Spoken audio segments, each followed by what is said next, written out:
WrestleTalk. It's the Raw After WrestleMania, baby! Woo! Welcome to the WrestleTalk Podcast live reactions to the... Oops, great, not that. To the Raw After Mania 39. I am Luke Owen, DAD, joined once again by the Professor Dan Layton. Dan, you are back again here in the WrestleTalk Podcast studio. I am. Welcome back. Thank you very much. Crucially, we are joined by my chest, backed by popular demand. I've never seen so many furious people yesterday that I had it covered up, so here you go. There you go. It's back. I came in because I went to the loo, and I came back, and Dan was bedecked in this shirt. He was not wearing this shirt when we were hanging out playing Final Fantasy VII earlier. I don't want to give it to the plebeians on the tube, do I? The riffraff, the general public, only for you guys. I came in here and we, bedecked is the word I would use. A fabulous shirt. It's a big night. It's a big night. And you said the people demanded it. The people get what they want. Never say anything other than I'm a people pleaser, you know? Paddy G, yes, son, get your chest out. If this is your first time here, please do press the subscribe button. Give us a little thumbs up as well. This is the... fifth of our 6 live streams that we are doing over WrestleMania weekend. We'll be doing a review of Raw directly after these live reactions. All weekend we've been drinking some beers, some G&T. We're on the black coffee. Oh now. We're in the final stretch. Yeah. Good morning, everyone. It is 1:45 a.m. and I don't feel it. I woke up at 4 today. Yeah, I know. I'm on full LA time. I really have committed. I woke up at 1:10. Yeah. With a real I gotta get to work. And I checked my phone. I was like, oh my God, it's 10 past. I was about to roll over and get some more kip. And then I looked at my phone. I was like, I'm on air in an hour and a bit. Yeah. So I went downstairs and my brother was like, hey, do you want some breakfast? I was like, I haven't got time, Ben. I need to throw my coat or something. I need to go to work. Yeah. The work never stops. And so I got to work, and then me and Ollie did, an epic review. Yeah. Thank you everyone who tuned in for the Raw, the WrestleMania Night 2 review, by the way.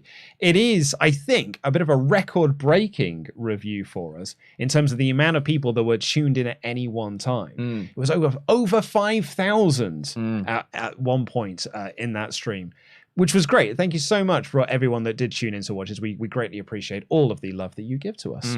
Also, the stream went on for about an hour 45 to 2 hours. Hour 48, I think it went. I'm never taking a critique from Ollie Davis again about how long I talk, ever. Well, in fairness, this was WrestleMania Night 2. This wasn't just... Look, I'm sorry, a mid-season Raw... It's just as much to talk about, doesn't it? It's not week 3 in the build. Becky and Asuka and friends. I think Asuka and Bianca and friends had a lot to say. You did have a lot to say. And the Ultra Chats had a lot to say as well. So thank you all for those. Thank you to everyone who has joined us over this weekend. And actually, do you know what? I'd like to give another special thanks. Everyone, give a little bit of applause for our moderators. Oh, huge pop. Huge pop for the mods. Huge a round of applause for our moderators who have been the backbone of these streams, have been working night and day. Yeah. And these streams will not run well without them. Yeah, it's quite I mean, we get to sit here and chat and watch, and you guys get to be here and in the chat and watching. They're the feet of the duck. We're the duck on the surface. They're the little feet making it happen. Yeah. So yeah, give them a round of applause in the chat. This is the Raw After Mania live reactions. They'll be going live in about 12 minutes, I believe, for Raw. There's nothing been announced. No, there's been one announcement and one reporting. That's correct. Which has been the first hour of Raw will be commercial free, which usually means.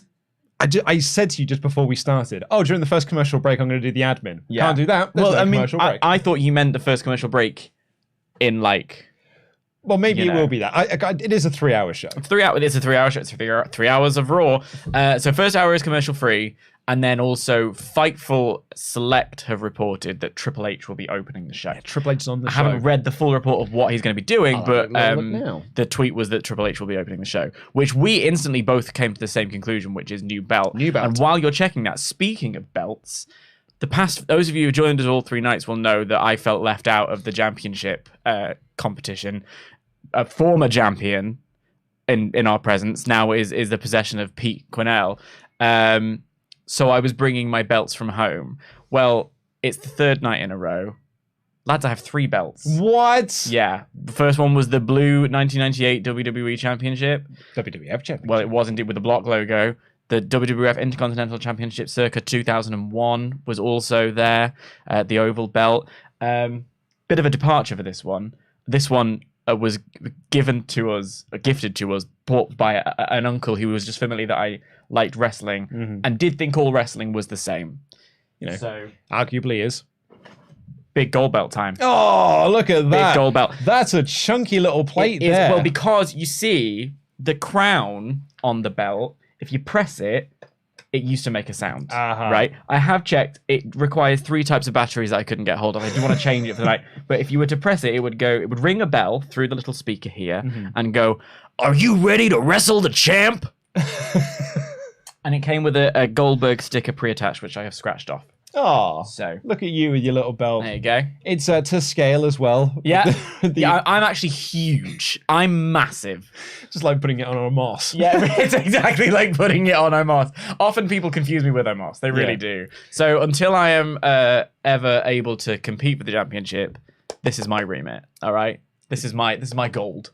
So, yeah, Fightful have got up the entire Raw order. Oh. I am not going to look at it. I don't want to look at that. We're going to avoid these spoilies around here, but the top 2 items are a Triple H promo and then a Roman Reigns, Solo Sikoa, and Paul Heyman promo. Right. Those are our first 2 things that we do have, not announced, but those are the first 2 things that are going to happen on the show. But I'm not going to look at anything else that is written down there. For the spoilies. Spoilies. I want spoilies. We're going to watch this and enjoy this all together. We've made it this far. But, also go and subscribe to Fightful Select because it's a fabulous service. Yeah, truly. Oh, and actually, after we finished our podcast, there was a bit of breaking news during the podcast, not just Vince McMahon's appearance on NBC. CNBC. On CNBC. Which, if talk about softball questions... Goodness gracious. I was going to say, because the advertisement for it was he was going to address the scandals. And can I just say this now? I don't mean to get political at 12:52 in the morning, but it's not a scandal. A scandal is when your neighbor steals your milk bottle, right? A scandal is when there's an office romance going on and no one's known about it. This was serious business. This was really bad stuff going down.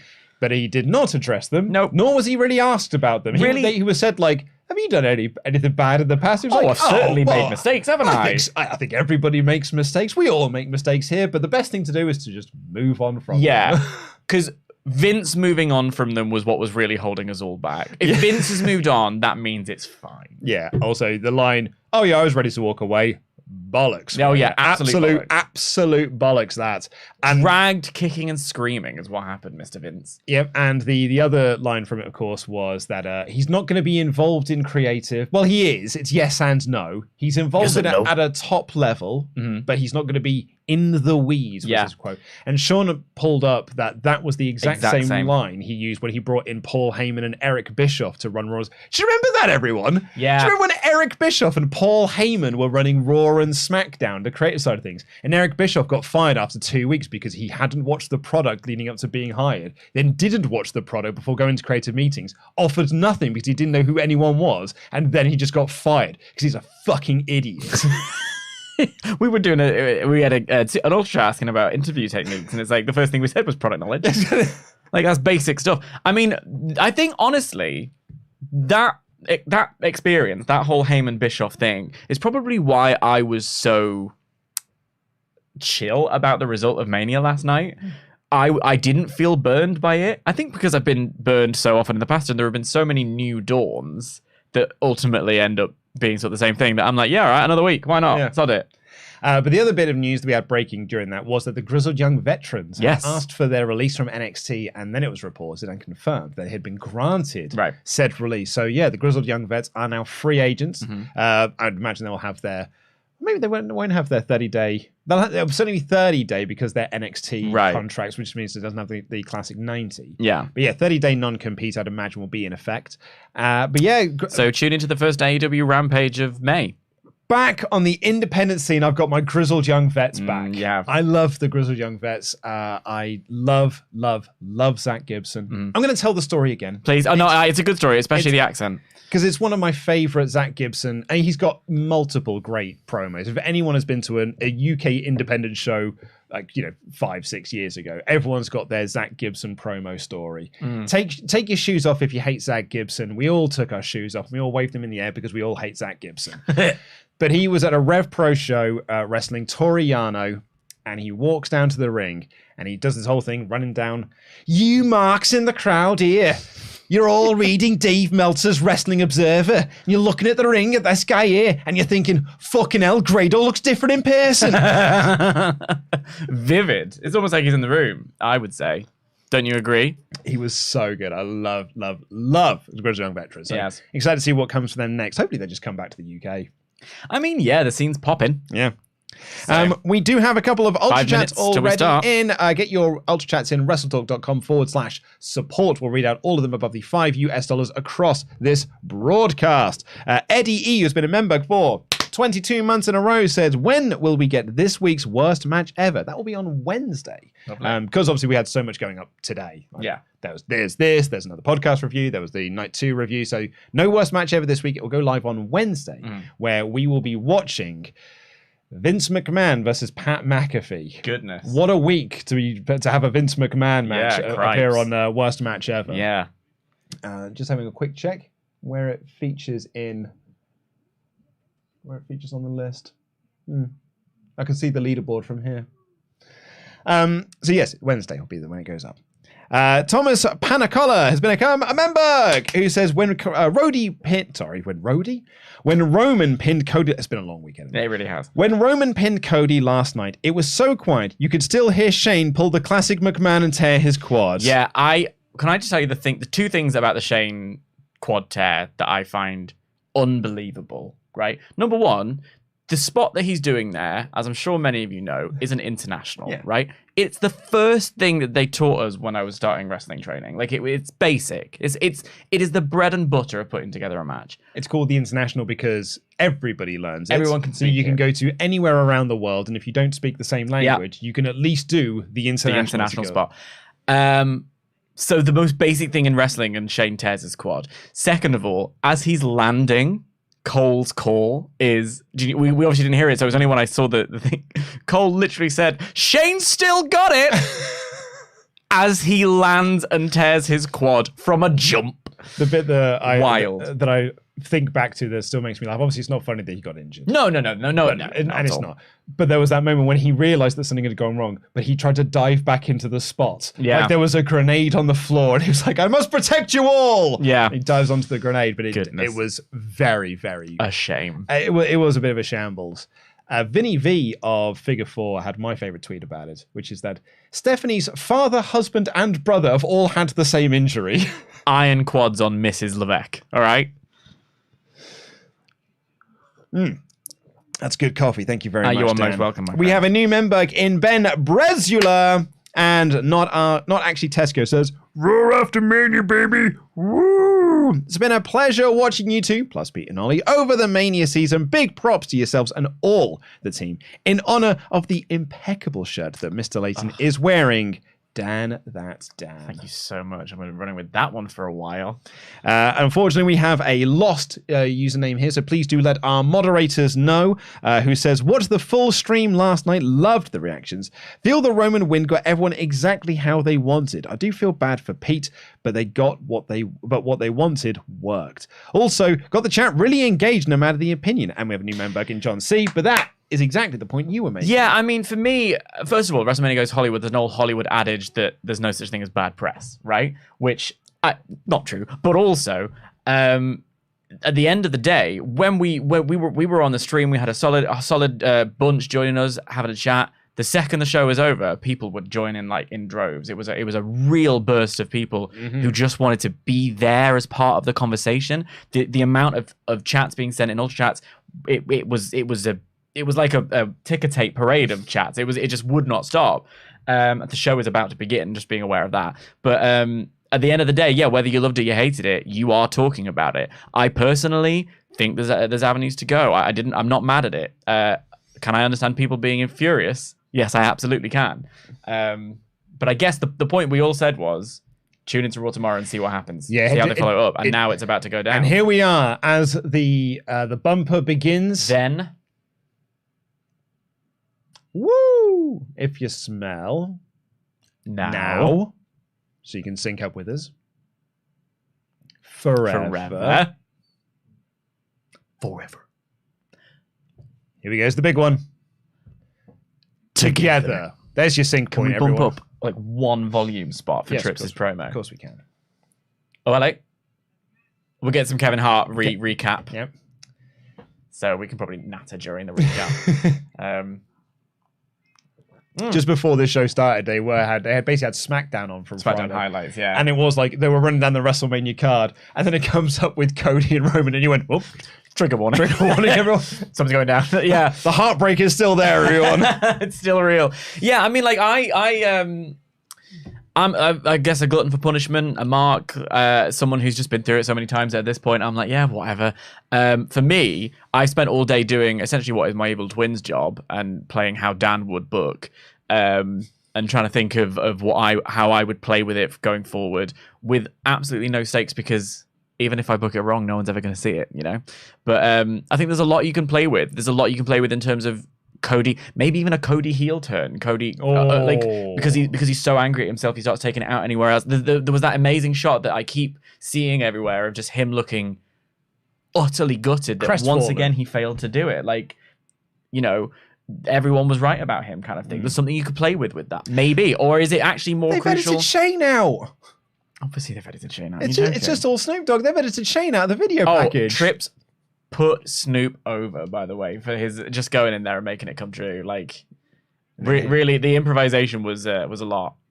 He did well. But yeah, like, what is it?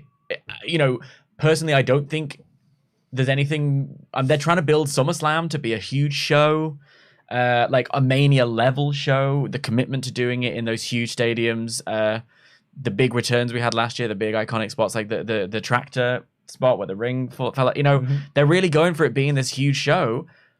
There's no reason why we have to wait till next Mania for the belt to come off, and there's also no reason why we have to wait for the belt to come off for the Bloodline story to be complete. You know, the Bloodline story can, that's the argument for it happening yesterday. The Bloodline story can complete without the belt. That's it. Yeah, I think because I got a message from someone being like, I don't know why you wanted Cody to win. The Bloodline story is so good. Why would you want it to end? And the argument is that it wouldn't end.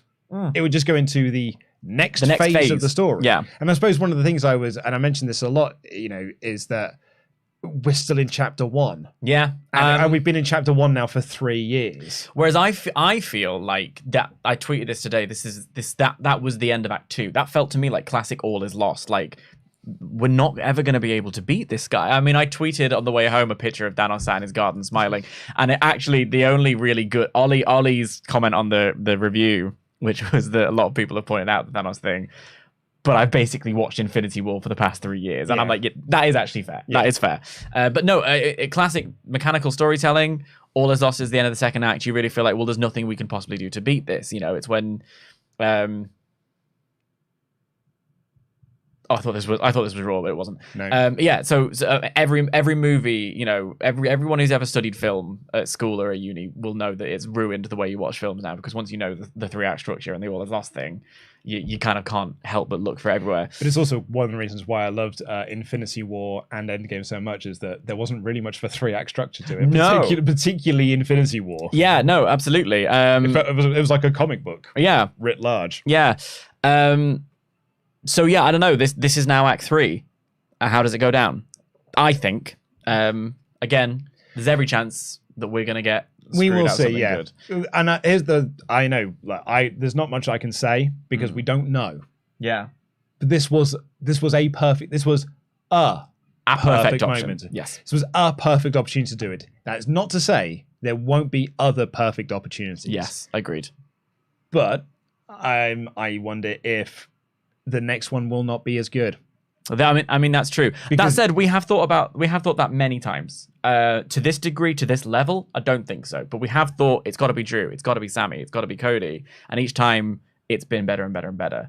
So I have pause, but it's now up to them, and the show has now begun. We're getting the wide shot of the Crypto.com arena, the Staples Center. Thank you. Give Dana Brooke a chance. Oh yeah, big respect. Oh, the sign yesterday that said "Support WrestleTalk" we saw on TV. That was such a joyous moment. Thanks for that. Thank you very much. We are in Los Angeles, Staples Center.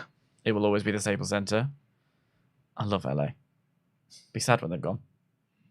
And bow down to the king. Bow down to the king. It's the King of Kings entrance. What started as a revolution. Oh no, what started as a whisper became a revolution. Welcome to NXT! The impressions just keep on coming. There he is, look, basking in the glory. Very happy. Big old smile on his face. I did it, you guys. But is there anything in the ring? Is there anything in the ring? There is not anything in the ring. There's nothing in the ring, which means there's no title being ready to be unveiled. Might come down from the ceiling. Like the Rated R Superstar belt, which was one of the biggest disappointment I've ever had. Introduced as a Hall of Famer, Triple H Chief Content Officer. That was also confirmed again today with the internal email, wasn't it? With the merger and the buyout with Endeavor, that Triple H will still be Content Officer. They had a talent meeting where Triple H said nothing is changing. It's still him and Nick Khan running the show. So the rumored new name for the new company is TKO. So my little joke there was that it's going to be Mark Mero who takes it off Roman Reigns. You know, Vince we're always really high on Mark Mero. For shame he didn't push him now then. Well, it's because he could be Johnny B. Bad. When he realized he can't be Johnny true. B. Bad, he was like, oh, actually, I don't want you at all. Never mind then. But I'll take your wife. Your wife, though. Now, there's someone I can get a lawsuit from. And he did. He loved it. He loved a little lawsuit, didn't he? Trips is really, really milking it. He loves it. He didn't get to do this at Mania, did he? That's true. Didn't get to have a long entrance there. We're going to throw up a little bit more volume. It's a 15. We're going to 15. It's a nice round number. I just want WWE, just be kind with us. Like if your bots crawl this and hear it, just be kind with us. I didn't hear it yesterday, did they? It was about the same level. Yeah, I know you denied us media access for WrestleMania, but just be kind, will you? We're just trying to provide some content for people. Make people happy. Yeah. Talking about your product. Even though they won't let us. And we did ask, before anyone says, we did ask. And they turned us down. If anyone ever wonders, why don't you go to the shows? Yeah, I'll promise them another button open if they let us go. Here we go, Trips. He's wearing a tie from one of my local schools by the look of it. And also, you've got to be careful with ties like that. You need to get the strobing on it. Not anymore. See, your camera's a bit better now. Just a smidge.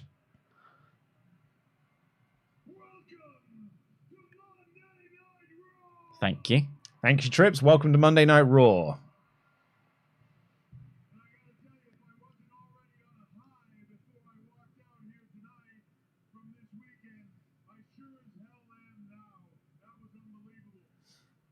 Is this how we're going to bring back Matt Riddle talking about highs? I mean, speaking of highs, bang, straight away. That's it.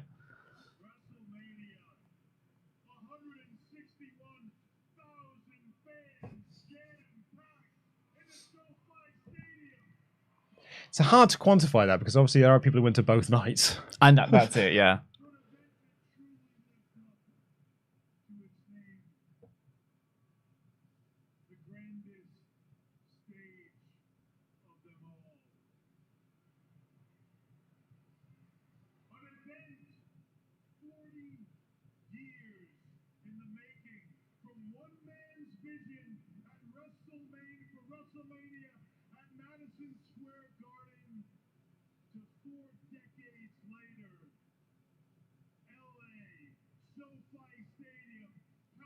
Technically, it was 38 years. Well, you know. This is 25th anniversary all over again. It's not split hairs. Let's. I'm sorry.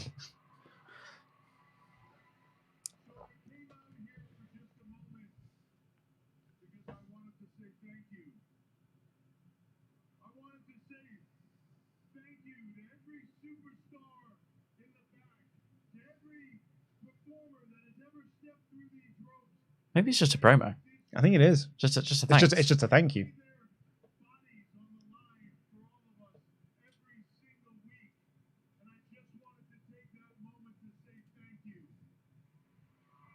He just wants to say. He's just here to say thanks, everyone.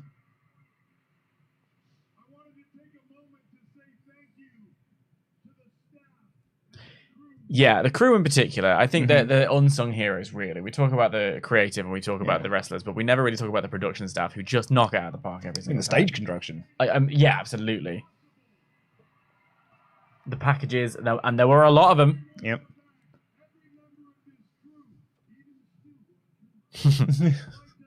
Shout out to Stu there. The chant for Stu. Stu chant.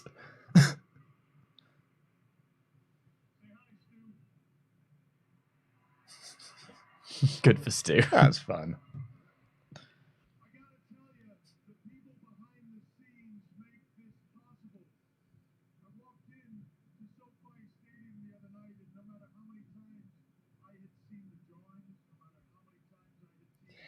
It's interesting, to be putting over the crew and the production and things like that on this same day that there were rumblings that a lot of WWE staffers were going to get fired within the merger, which is what happens with company mergers. It is, yes, because it's restructuring. Restructuring because they just wanted to use the UFC back staff instead.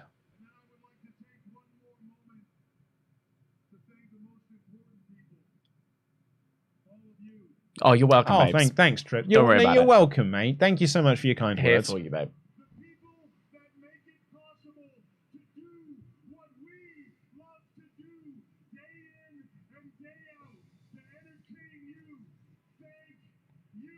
Welcome. You're welcome, mate. It's nice to do it. It's nice to watch. It's nice to be a part of it. Yeah. Even when we get upset. Oh. Triple H chants. I thought for a second there was going to be a "You're welcome" chant, which I was quite into, but no, Triple H chants.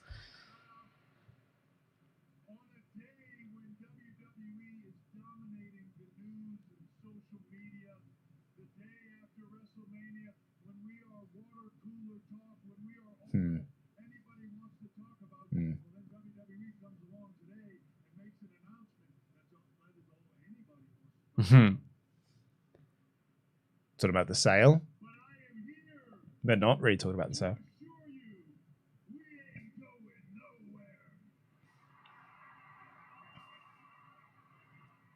You could look in your future endeavor sign.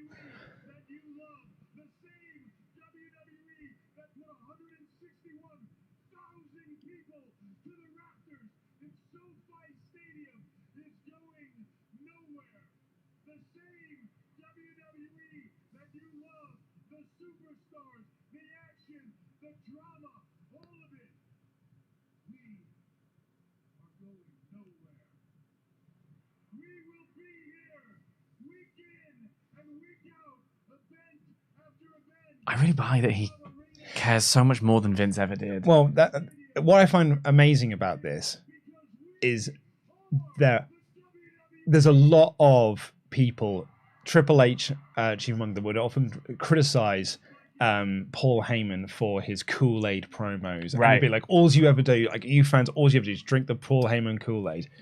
This is a Kool-Aid promo. It is a Kool-Aid. You're absolutely right. It was almost like pitching themselves as the underdog, as though they haven't been the market leaders for the past 20 years. Yeah.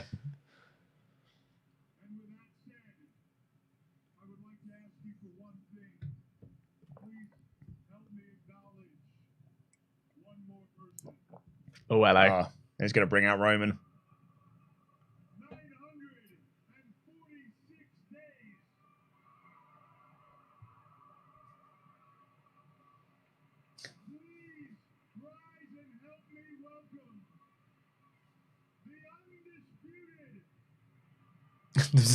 If Cody doesn't eventually win, we riot. That's very much like all right, we'll let it play out for a bit longer.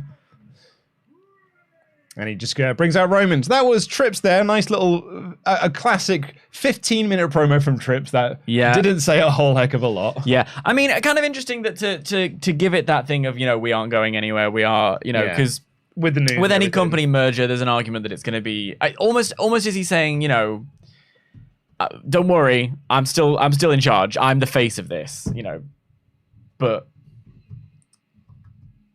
there's a lot about the new company and the new structure of it. We talked about this last night to do with like pay-per-view models and networks and rights deals and there's a lot of question marks at the moment and kind of saying don't worry, continuity is a thing is kind of important in a way. Shaking hands with Triple H. A cuddle from Triple H. Oh, you big heel trips. Thank you, Paul Heyman. I stole a lot of your verbiage there. Can I just say, Solo Sikoa is MVP half the time. Just the level of intensity off that person. Like, he didn't blink and he just stared down Triple H to the point where I was scared for Triple H. Do you know?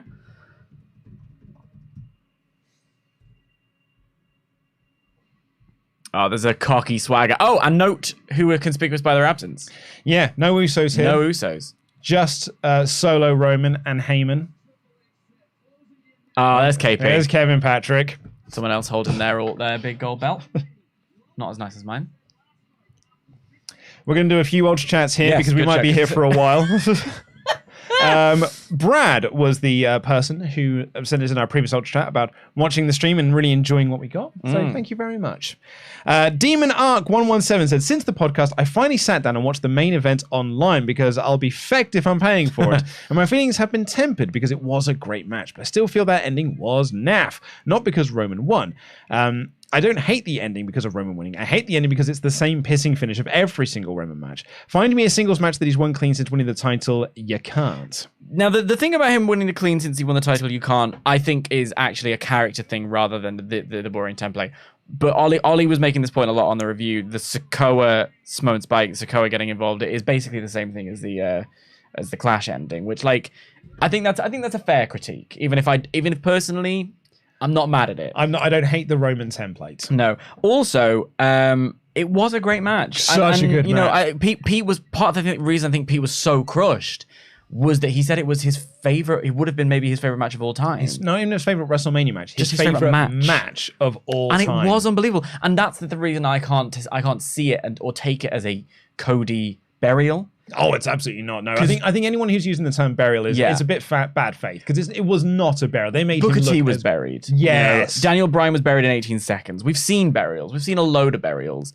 Cody was a star last night. Yeah, right. From with not a big entrance, really. He just appeared, had an incredible gear, and was made to feel big time. Yeah, that showed us that Cody is a star. The ending has us sat here now watching, so yeah, it was just it had all the action, it had all the drama, but its final 20 seconds. I've just read the next one and I really like it. From Ryan, who says, I don't think of Roman as Thanos. I think of him as Voldemort. The Bloodline are his Horcruxes. Once the rest of the Bloodline has abandoned him, he will drop the title. Chef's kiss, Ryan. I love that because that's exactly right. For me, when I was thinking about how the Bloodline goes, it was like we'll take Jay out. Taking Jay out takes Jimmy out. Solo's the last one, and Heyman goes away. Like Heyman cares about he only cares about the things he's got around his shoulder at the moment. I like that. Well done, Horcruxes. Nice shout. I'm wearing my black Converse today in honor of our Tribal Chief.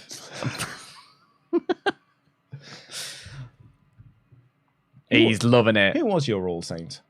My favorite one? Yeah. Probably Shaznay. One of the best songwriters ever. Yeah. Yeah, she really is.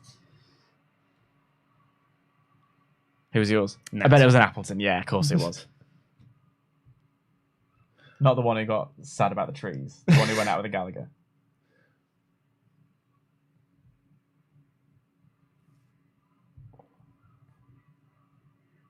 Roman gets some good to hear him. I mean, I think Roman's pretty used to doing Raw After Mania crowds where they boo him. Even when he was a babyface, he got a lot of that. I want him to say Cody's line. What do you want to talk about? Yes, please. That'd be awesome.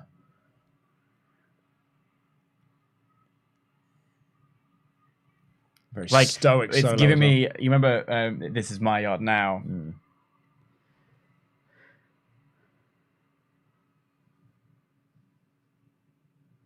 It's got the battle scar from last night.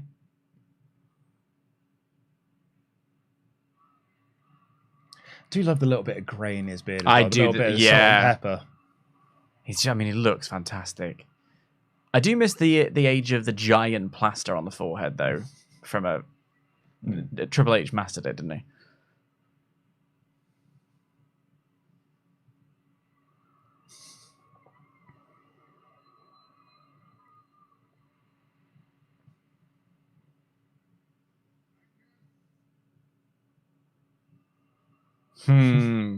Big heat. Anytime he opens his mouth, anytime he tries to speak, the boos roll in.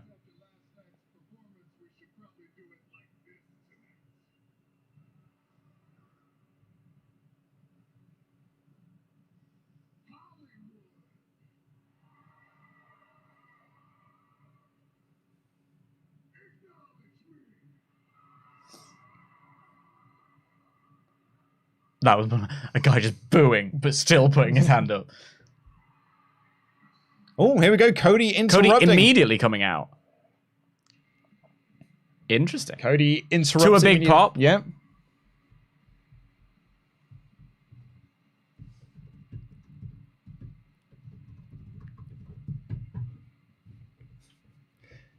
Adrenaline in my soul.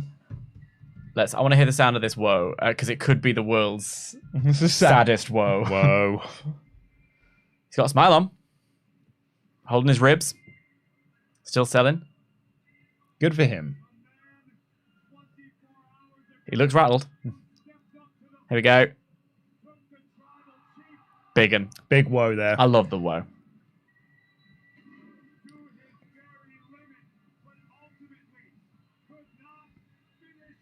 It's an interesting reaction from Cody. Because it is a smile. But there's a look on it. He's a great performer. Yeah. He's actually selling his loss. There's someone with an Irish flag there caught singing along on camera and instantly here to love that. It was like, oh, no. Can't be seen to be singing. It's like when Fightful's Cher Delaware got caught singing Judas on camera and she saw the gift and she was like, no! They caught me doing it!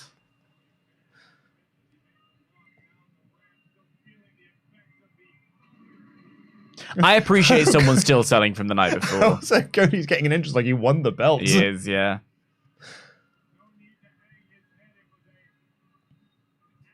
That look from Roman down the lens.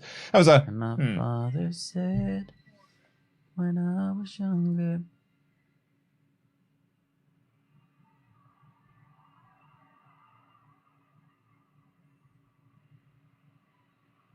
Great reaction for Cody. Yeah. There's a dusty sign over there. It's one of the few dusty signs I've seen. Yeah.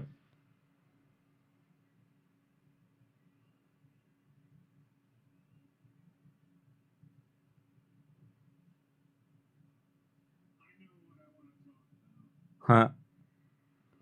I know what I want to talk about, he says. That's cute.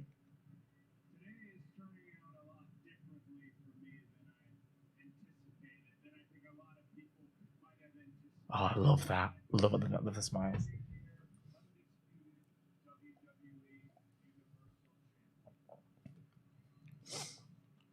We all thought it. We did. Nope. The sign there that just says, Cody, you are the best.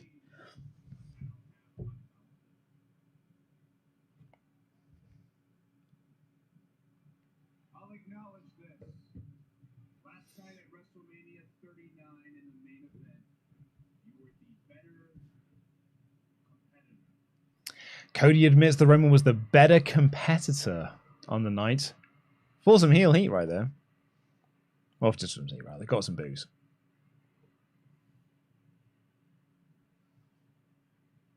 Roman, I know we always have to do this with the world watching. That's one part of the job. But this over here always being a factor, I wish it wasn't. He's just pointing at Solo.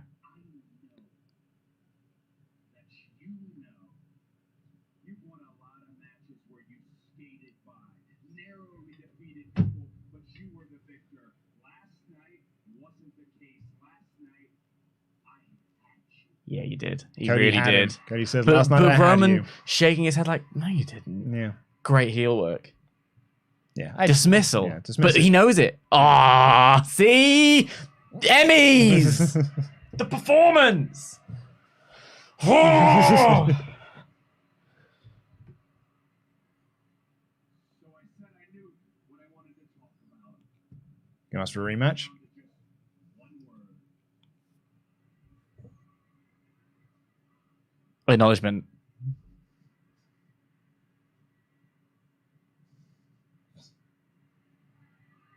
Rematch chance. Rematch chance. This is great. The heat hasn't died. Yeah! There it is. He's asked for the rematch. But I suppose if you're Roman Reigns, why? Well, exactly. Yeah. And that's why his reaction is that. Yeah. No.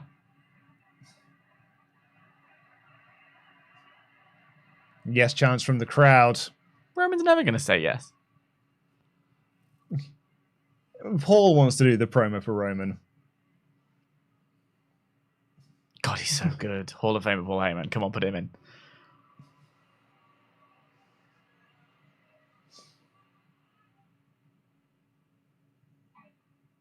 I was thinking, on behalf of the tribal chief, when exactly would you like this hypothetical rematch? Heyman asking where? Or Is it when? When? Hypothetical rematch. Cody is... Cody wants it tonight. The performances, like, I can't... They're not going to do it tonight, though. They're not going to do it tonight. I mean... Because you're... Oh, I'm going to want it. No. Yeah. He says no.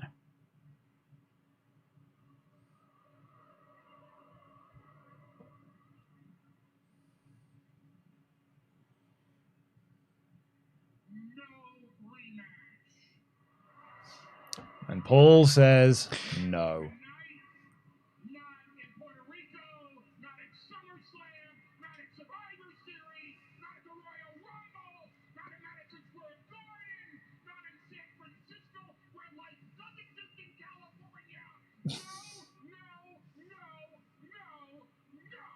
I love him so much. Lots of no's there. That is not happening anywhere. The acting on display from everybody. There's some perfect little acting from Cody that's just delicious, to use a catchphrase.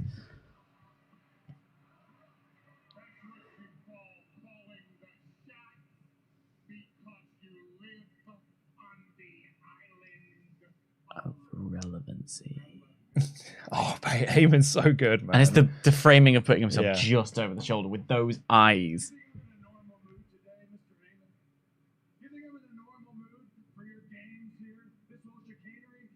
Chicanery. After everything I went through my entire career to get to last night and for last night to happen to me, and while he's standing in here and while you're standing in here, let's just cut between it. Let's read between the lines. You don't want to do a rematch here tonight? Is that the case? You don't want to give them what they want? You don't want to do that rematch right here, right now? Cody trying to get in the head of Roman. I know exactly how tough you are. I know exactly. It doesn't change what I'm about to say. If you don't want to do the rematch, last night I essentially fought both of you anyways. Why don't we at least do a tag match? He's ready. You're ready. Let's do something here and do something now. Cody challenges Roman and Solo to a tag match.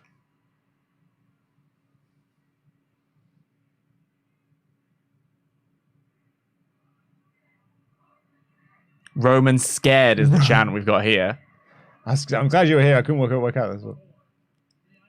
Couldn't quite work out what it was. Randy? Jay White? Jay White? Matt? Not Matt Riddle. That's a fun game to play for the rest of the show, isn't it? I mean, yeah, that's it. If they don't announce it now, we just hold on till the end of the show. Which would be awesome. And then it'll just be, I don't know, like Bobby Lashley or something. Kenny Omega?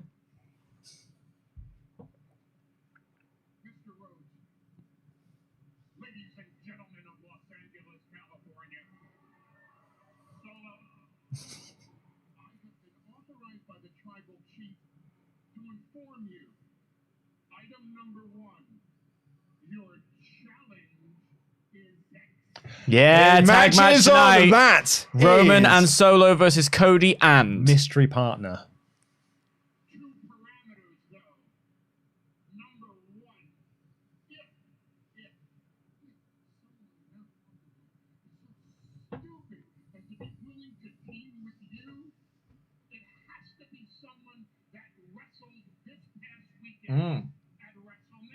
So it has to be someone who was at WrestleMania. So Seth, maybe.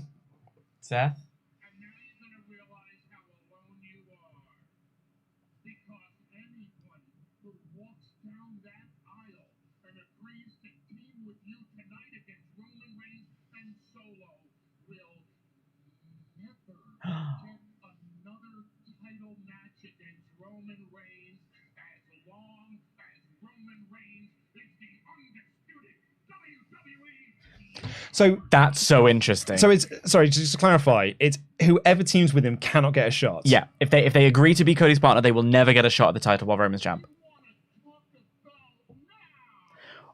So has to interesting be as someone well that- to use that against Cody Rhodes, who Yeah. never got the chance at AEW on his own by his own fault. He took Yeah. he took the risk and failed. It's Brock. The crowd is popped. So we're doing Roman Brock, are we? So wait, now hang on. So this is basically saying that Brock can't get a shot, Cody can't get a shot either. No, I think it's just Brock can't get a shot at the belt. Yes. Cody and Brock, what a team. Is Lesnar here to be Cody's partner?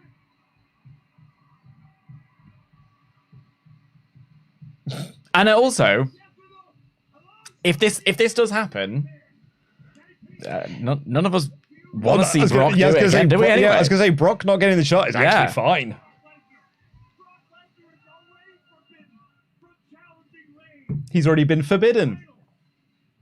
Brock lost that right in SummerSlam last year.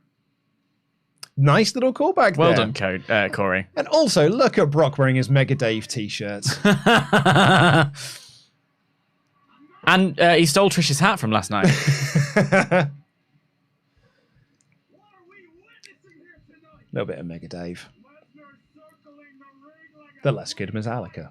grinning ear to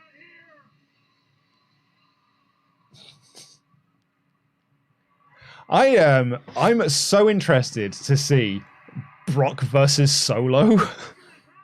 Yeah. I want to see Brock wrestle Solo. I love this energy This from is the some pair of them as this well. is some universe mode stuff here.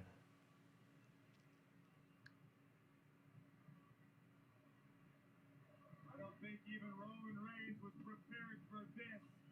For the arrival Oh, holy S chance. Love this. What a choice.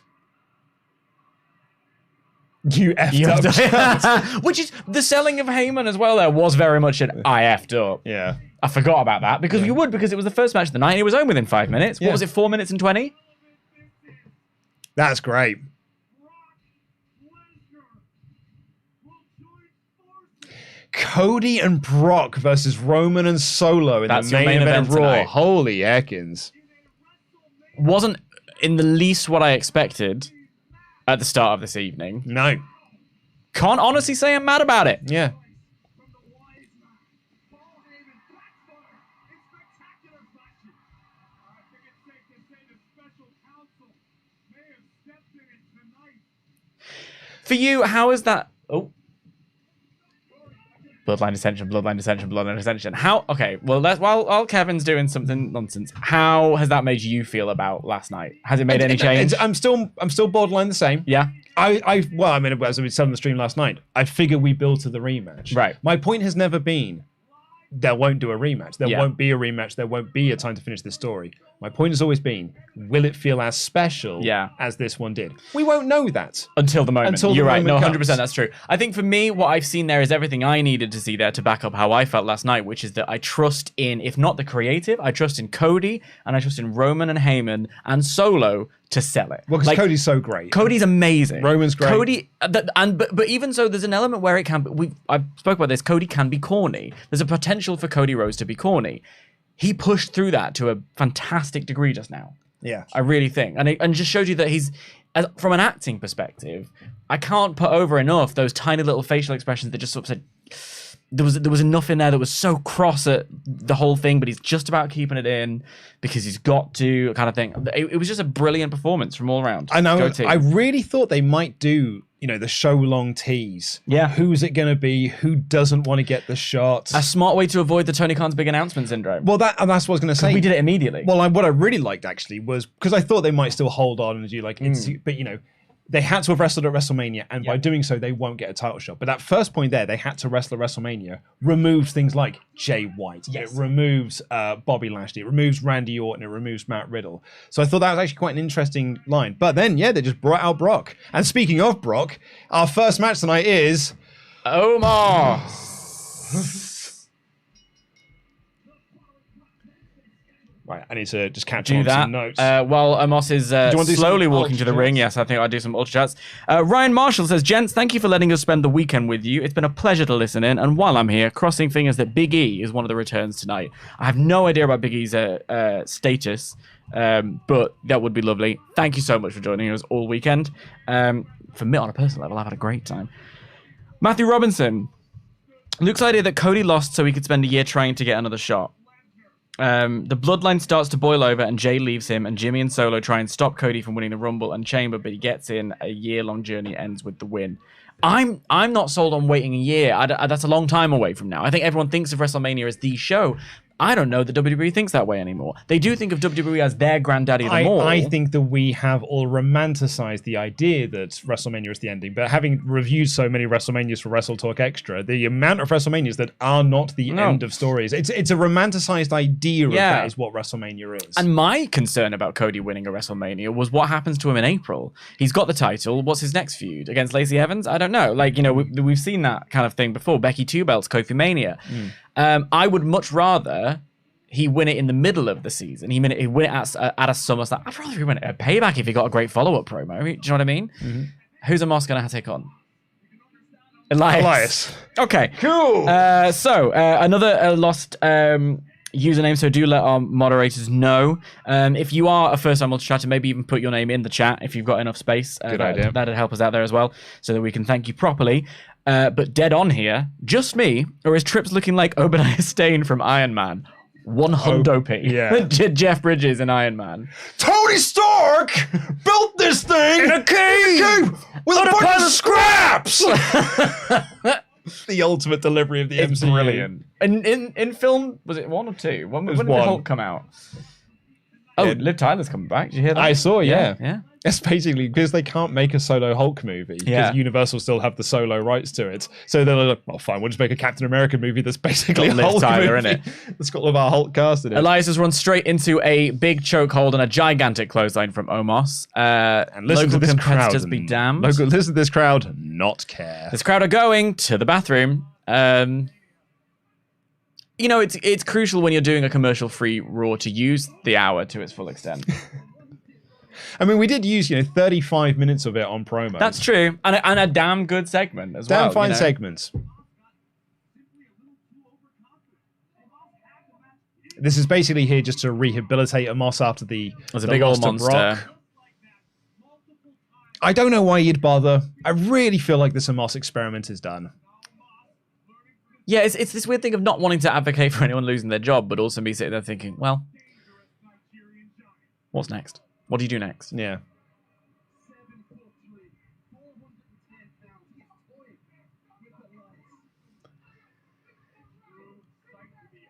I just don't think he's got the star power enough to be his own thing. Like, the muscle of the Hurt Business?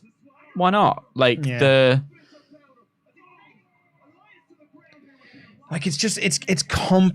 it's easy things done sloppily. He hasn't got presence. He has not got the charisma that's needed for this sort of role. He's just tall. All he has got is he's dead tall with massive feet, apparently. Size 18. Lifts. Oh, that was a pretty intense choke slam there from Omos and a cover for Elias. And that match comes to an end. Tree slam and he wins. Looks down lens. There is only one thing scarier than a giant, and that is a mean, angry, vicious giant like Omos. This man is hungry. He's hungry for more. But what's he hungry for, Kevin? Because he's not going for is he going to go for theory? He's not going for the world title. Proceed at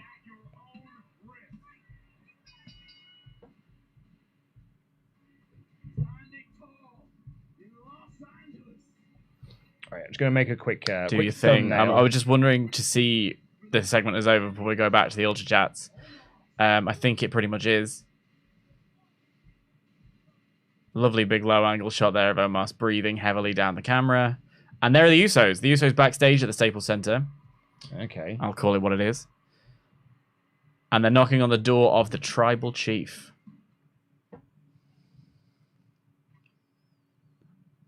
Hello, Heyman.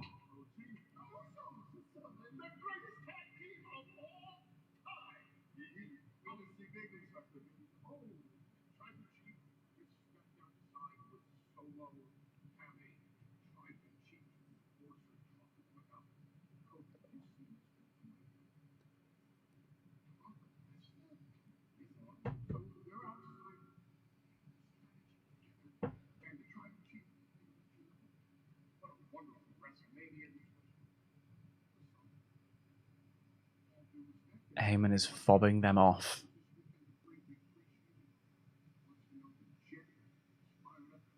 He's sending them back to the jet. He's doing what he used to do to Sami Zayn. And Jay's feeling it. Jimmy's more willing to accept it. When you go to the jet and get a head start. Work on your sushi.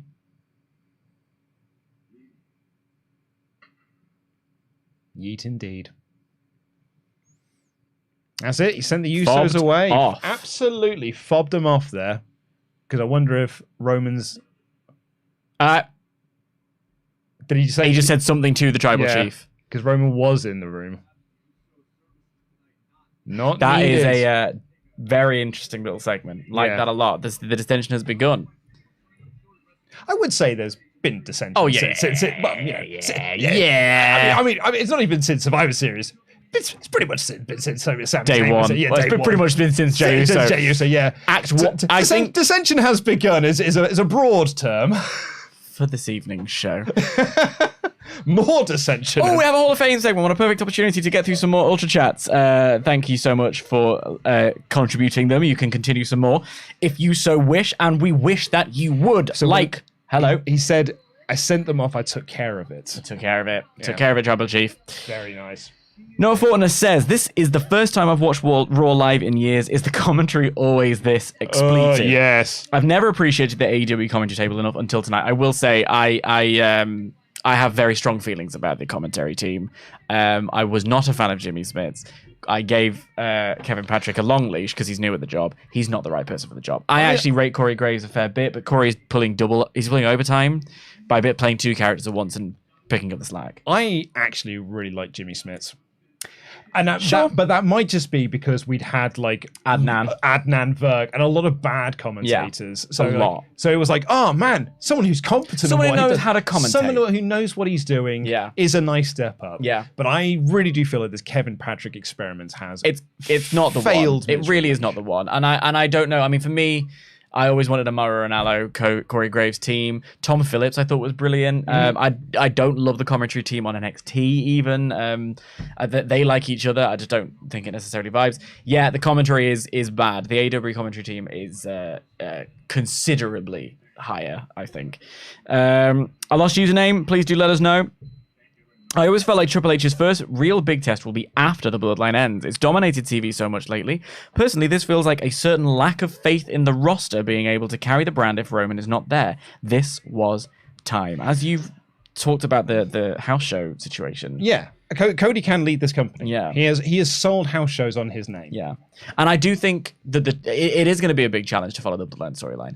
I almost think that you can't look at it in those terms because the Bloodline storyline is so unique. You know, it's like, how do you follow the Bloodline storyline? Well, you don't try. You do something else. How do you follow Thriller? You make a different album. Like, you try and recreate that, because if you try and recreate that, you'll come up against it, kind of thing. I think the roster has it. I think there is a lot of evidence that the roster has it, but it is going to be a tricky thing. So let's wait and see, I guess. Chris Schroeder says, you boys are the best. Thanks. Aw, thanks. Love the new content and this channel. partsFUNknown and Neurals Bard have kept my mental health afloat the last few years. Thank you very much for that. Glad to hear it. Thank you so much. Really, I mean, honestly, we do get messages like those that a lot, and every single time. Yeah. It really does. It means so much. Yeah, it means a lot, because I have those things too. So it's really nice to be able to even in my small way, contribute to what this channel does for everyone. So love that. If you each had your choice, what main matches would you book 1 year from now at Mania 40? I said earlier on while we were chatting, while you were playing Final Fantasy VII, I said I would book Jay versus Roman at Mania next year, but the title is already on someone else. Yeah, I like that a lot. Because I think you do... Jay versus Roman is a match that needs to happen, but I feel like it needs to happen. It can happen without the titles. Much like what a lot of people said of Roman versus Rock. Big time match, agreed, but it does not need the belts. Yeah, absolutely. And I think the same can be said for Jay and Roman. I would almost even consider, like, if we really want to go full-on fantasy booking. Full-on Final Fantasy booking? Well, full-on Final Fantasy booking. What if we did Cody versus Sami for the title? Oof. Yeah. I think you can get there. Somehow.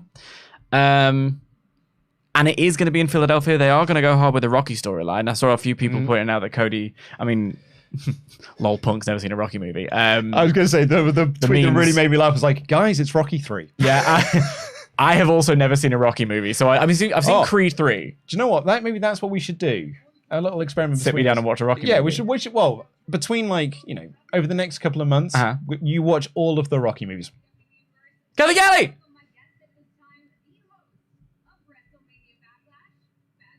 Kathy Kelly in the arena doing an interview with Bad Bunny, who's sat ringside. The bangs aren't really working for me, babe. Oh, I disagree.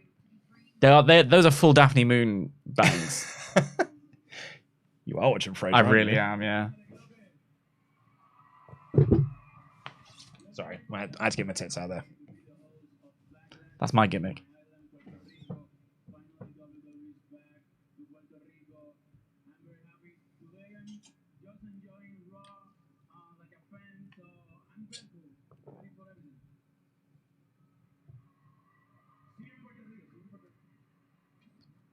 Hello. And that's that. And here comes Reg. And what I quite like about... I didn't think about this until earlier on today. They reunited, or they brought back the concept of the LWO, the Latino World Order, just in time for everyone to go to Puerto Rico, which I quite love. Right, so I can now officially confirm as well, everyone, for our moderators, and for all of you as well, actually, our Raw After Mania review show will be going live directly after this has happened, and it's now done, and it is up, and there's a link being posted by the moderators. You can get that saved to go ready to go live. So we have to leave the room to come back into the room, you're telling me? Yes. Great. Okay, yeah, good. As long as we know what we're doing. All you've got to do is just open it up in a new tab. Keep it there. Keep it there. Keep it ready to go. Which is going to be reviewed by myself and Dan Layton. And I'm really glad about that, because there's a lot of people that have requested that you do some Raw reviews, because people really enjoyed you. The Summer of Dan that we had last year. The Summer of Layton that we, when we did the Raw reviews together. We did, yeah. Yeah.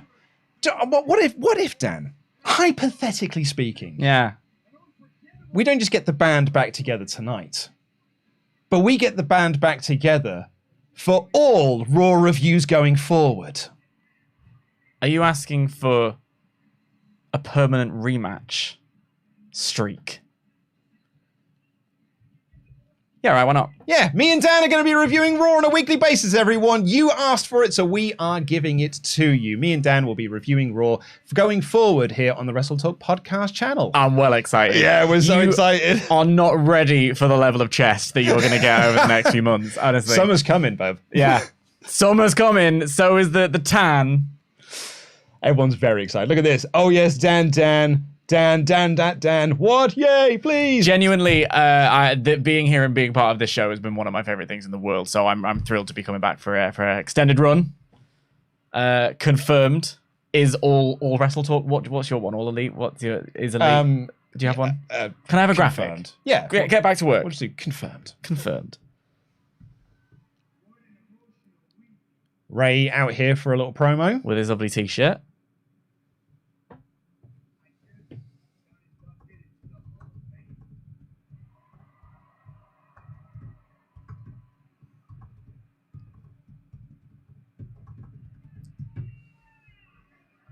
Little "You Deserve It" chant for him getting inducted to the Hall of Fame. We did this bit already. Come on, get to the promo. We've already done this bit.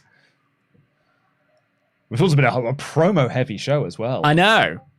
We got that one Omos match.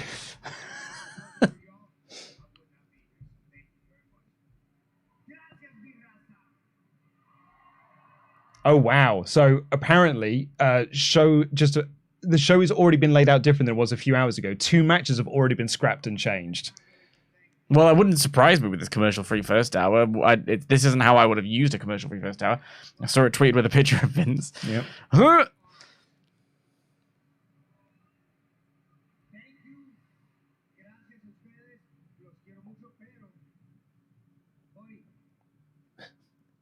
Where you just called him Bunny. It's a lot like as in my GM mode where people just have first names. My favorite is when is that they referred to A-Town down. Here comes Austin Theory. Oh, what if we get Austin Theory versus Ray for the US title and Ray wins? I wouldn't hate that. I would love to see it. My favorite one when I've been playing my He's in GM, his gear. with his belt And out. Ray's in his gear as well. They refer to Road Dogg as Jesse James. It's funny to see Jesse James back on Raw, and I was like, no one ever. I like the fact that they call Medical Bill.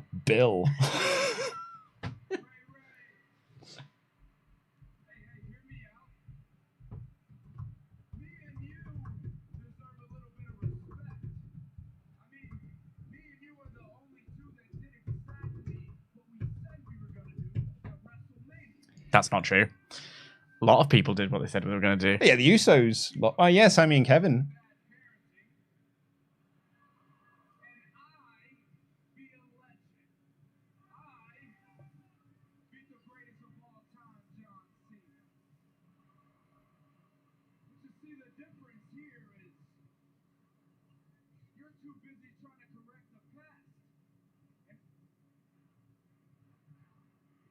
You tapped out, Jan. Tapped out chance. Very nice. We had our very first ref bump of the weekend. A weekend full of ref bumps.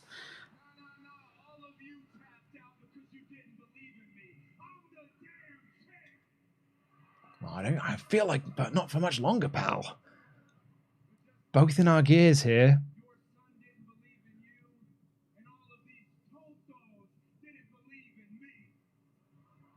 Look at his tiny bit of chest hair. Do you want to show him how it's done, Dan? Yeah. Come to me for lessons, Austin. I got you covered. His little tiny bit of tufty chest hair and his puby beard. I hate the beard so much. I just want him to cut it. Oh, it just needs a little trim. Just a trim. Just a trim. As a man who once had an unnecessarily long... Did you have a little devil beard? Well, it used to be like quite long. Wow. I used to be able to braid it and stuff. And I now look back at pictures and I'm like, that was an error. I thought it was cool at the time, but it actually looked super lame. Like when I had my long hair. Came down to here. I thought it was quite cool. It was quite cool. But yeah, as someone who is a victim of puby beard, I would... PBS. Pubic beard syndrome. just give it a little trim back. Yeah.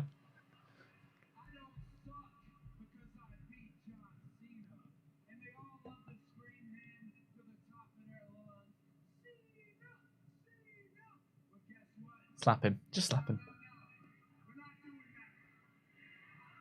I don't think we should try to be putting over Cena. He's not here. That you know of.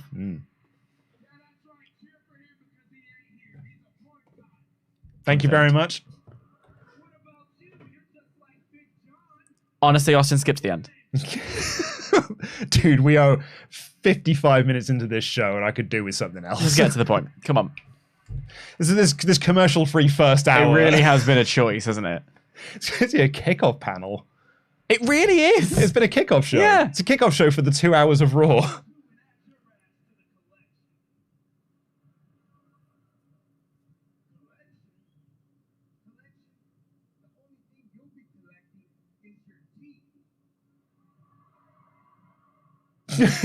Oh, huh?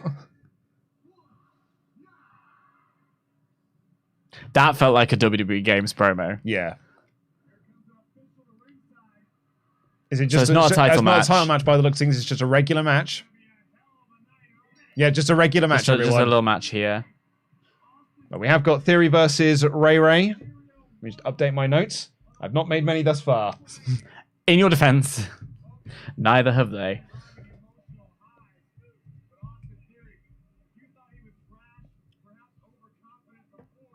I'd be very interested to then watch this show and go back and look at the Fightful report and see what's different. changed. Yeah, but yeah, like it's the point that Sean was making is that it's interesting that this is Vince back And all of a sudden, we're back to that. Yeah, kind of... like Vince is back, but he's not in creative. He's not doing anything. But all of a sudden, we've got our first our first commercial. Well, of course we got our first commercial. Wrestling is happening. Yes, that's true.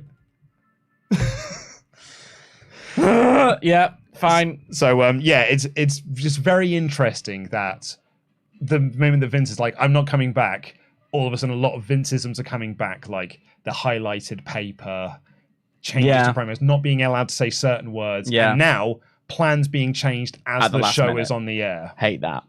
So I'm not saying that it's terrible, or this is like the worst thing that could possibly happen, but it's a potential warning sign. It is, yeah. It's a bit of a red flag. It is. It's like don't like that. There's a little Amber Alert going off somewhere. Yeah. I'm not keen. Not keen. Jason Renwick, who's been a member for 19 months in a row, has got no message to say, but thank you very much for being a member. Will Campbell says, I legitimately laughed out loud when Brock's music hit. This is absolutely hilariously perfect that he and Cody are tagging together tonight. Cheers for streaming this, guys. Well, thank you, Will, for joining us. Team Tusholds has been a member for 19 months in a row, says, gentlemen, loved night 1 and 2 with booty cheeks. No. Try again. Love night 1, but night 2 was booty cheeks. What do you think loving something with booty cheeks means? I mean, I love a lot of things that have got booty cheeks. Like yourself. Well, loved watching your live reactions. God bless y'all, and have a great end to Lent, and enjoy to Easter. Oh, lovely. Thanks very much. Nice little thing. My mum is... Mod Mother has just messaged us being like, TV's a bit loud, just watch out. Mod Mother really is. Us. Honestly, this channel would fall apart. Once again, not a gimmick. Not a gimmick. It's not a gimmick. The channel would fall apart if she wasn't here. But yes, I'm going to see my parents for Easter next weekend. We're going to go on a little Easter egg hunt with the kids. Ooh. I'm very excited about it. I've got a bag of mini eggs in my pocket over there, probably all melted, but that's fine. Alizar7 said, if this leads to Cody versus Roman at Backlash, where Cody wins, then what was the effing point in the first place? It'll be the biggest drop ball in a while. It would be. I don't think that's it. Unless they want to reward Puerto Rico with a title change, which I just think would be odd. Yeah. I don't see it. But I guess we'll wait and see what's more. Let us know your username in the comments, because Streamlabs has lost it, so let our moderators know to say, hey guys, thanks for a great weekend. I watched WrestleMania on my own, but having you two guys to watch it with was great.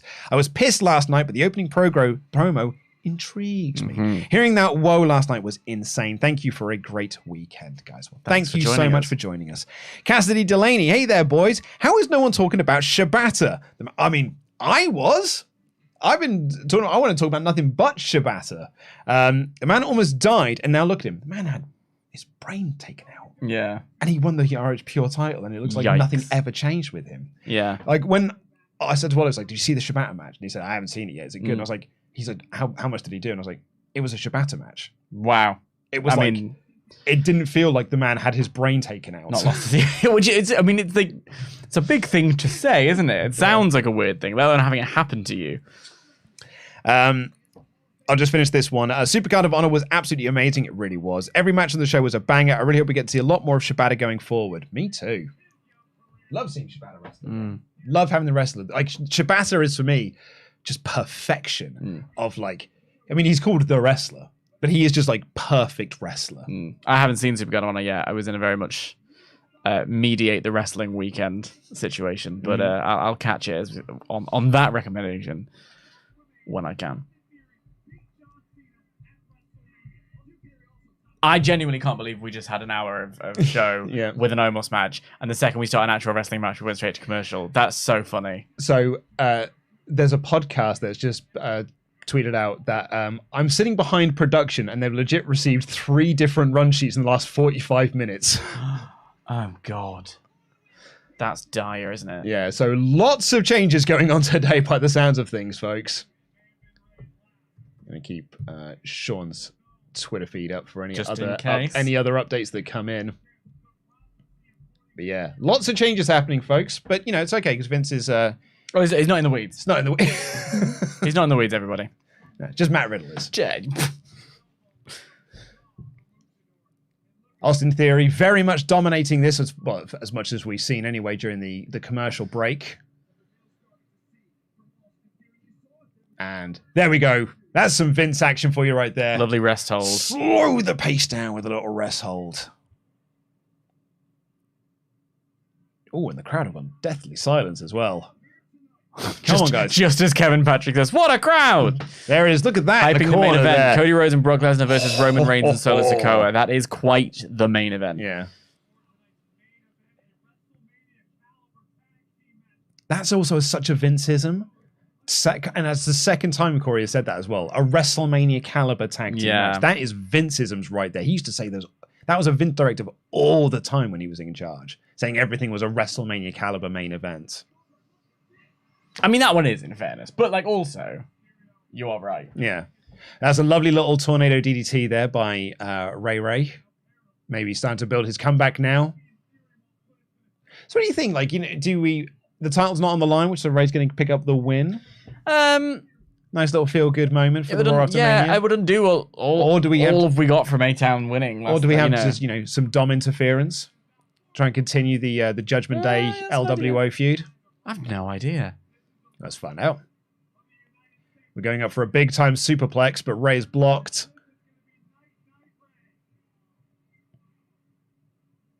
Little headbutt. And Ray drops the dime. Oh, Beautiful Lord, that was Beautiful great. crossbody. Lovely crossbody. Great sell by Theory with the catch. I love it when wrestlers do a dive and catch with them. Yeah. Jamie Hayter is excellent at doing that. We're going to get another shot. Yeah, look at this.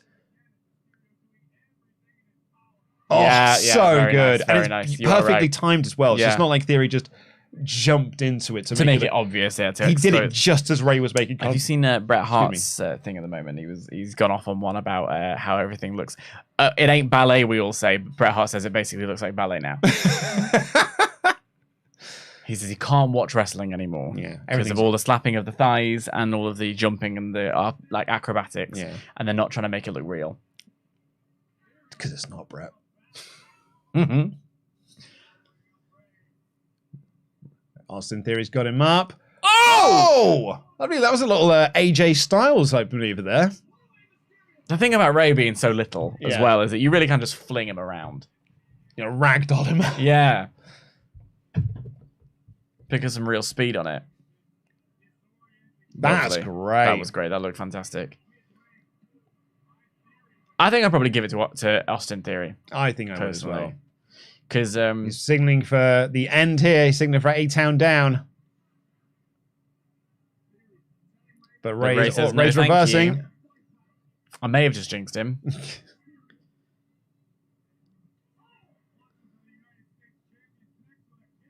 And I think we are now we're into going to dial it 619 up, time. everyone. It's time for a 619. But Austin Theory reverses with a big clothesline. 1, 2. Kick out by Ray. Good reversal, that. It's one of the things I find so fascinating about Austin Theory. Because he is good. Oh yeah, he's a great wrestler, and I think he's got a great look. Mine sans pubid. But it just feels like there's just always, and I'm not sure what it is. Oh, lovely. Great reversal by Ray. Back into 619. 619. He looks a bit. Yeah. Oh, there he goes. And there's Dominic Mysterio. Here come the Judgment Day. But that's not happened. Oh, no, but it has caused enough of a distraction. We are now up for the A-Town down. Yeah, up we go. A-Town down. And the cover. 1, 2, 3. Victory for Austin Theory. My question would be, why didn't you just make it for the US title? If Theory was going to win, at least I guess the heel doesn't. intrigue on the The match. heel doesn't necessarily want to defend, but the heel came out and challenged the match. And then Dom beats down on Ray, so this feud must continue.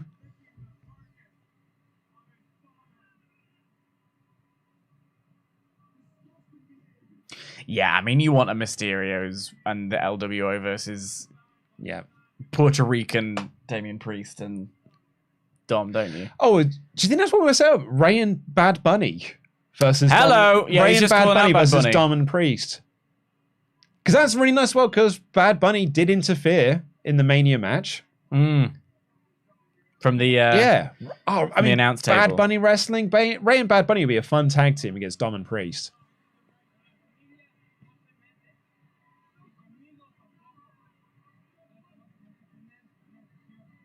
Spanish is a very cool language. It is a sick language, isn't so it? good. Can't understand a word of it, but it's brilliant. Sounds great. Didn't learn any of it at school. I did German, and I can't remember any of it now.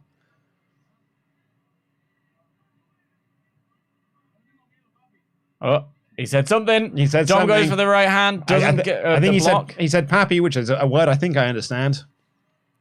Look, Damien Priest's history with Bad Bunny as well. Yes. Former WrestleMania tag team partners. More Spanish. More Spanish. I love that.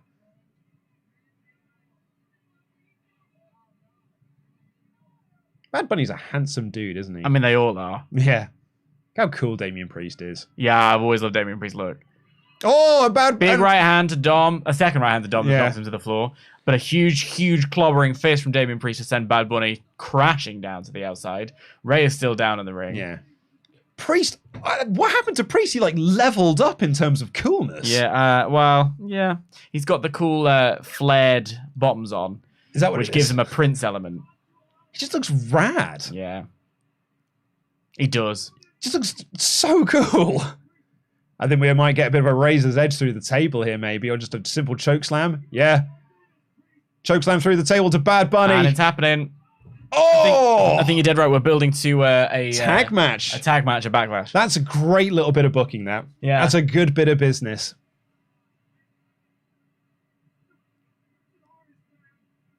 Lovely history between Bad Bunny and Damien Priest. And now Dom is getting into the ring to chew on the scraps. With Dom and Ray.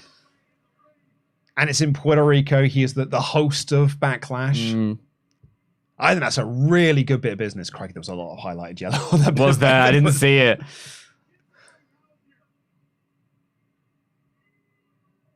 Dom celebrating again like he actually did anything in that moment. They're calling for medical to come down and help out Bad Bunny.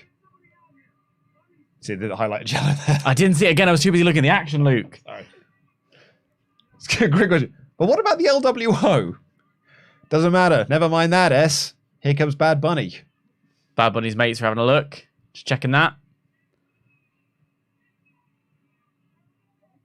I enjoyed that. Yeah, I think that was a good little end. Yeah, I enjoyed that a lot. Dom, interference. Theory. Going into some highlights of last night, so let's get involved with some super chats. We have Clint. Clint has given us his name from a chat that Streamlabs lost it with a whopping donation. Thank you so much indeed. Hey fellas, want to thank you for all the weekend content, especially Dan, who I feel was a spectacular addition to the streams. I don't have friends who watch, so the streams meant a lot. Thank you very much. I feel weird reading out a compliment to myself, but I am grateful for it nonetheless. Thank you so much for joining us and glad that we could be there to watch it with you because I know exactly what that feels like, being the only one in your friend group who watches. So yeah, thanks for joining us and I'm glad you had a great time. E for Cassidy says, I love you, Dan, but it is a shame this means Pete is leaving WrestleTalk again. He's not going. Like, it does mean me and Pete were joking about this. He won't be on any podcast now. Oh, because he's not on SmackDown, is he? Yeah, so it'll be myself and you doing Raw, myself and Oliver Davis doing Dynamite, and the House of the Black Mask doing SmackDown. He's not like going anywhere. No, he's fine. Pete is a busy boy. Pete honestly does not have time in his schedule to watch Raw and to review it. Yeah, he's got a lot on his plate, Pete. He's hello. Our tag champs are coming out next. Pete's got a lot of really exciting stuff that he's working on, which means he's got to divert his attention elsewhere. That's what's going on there. Pete's grand. Don't worry about it. Here is something I just thinking about that. And I have a better chest than him.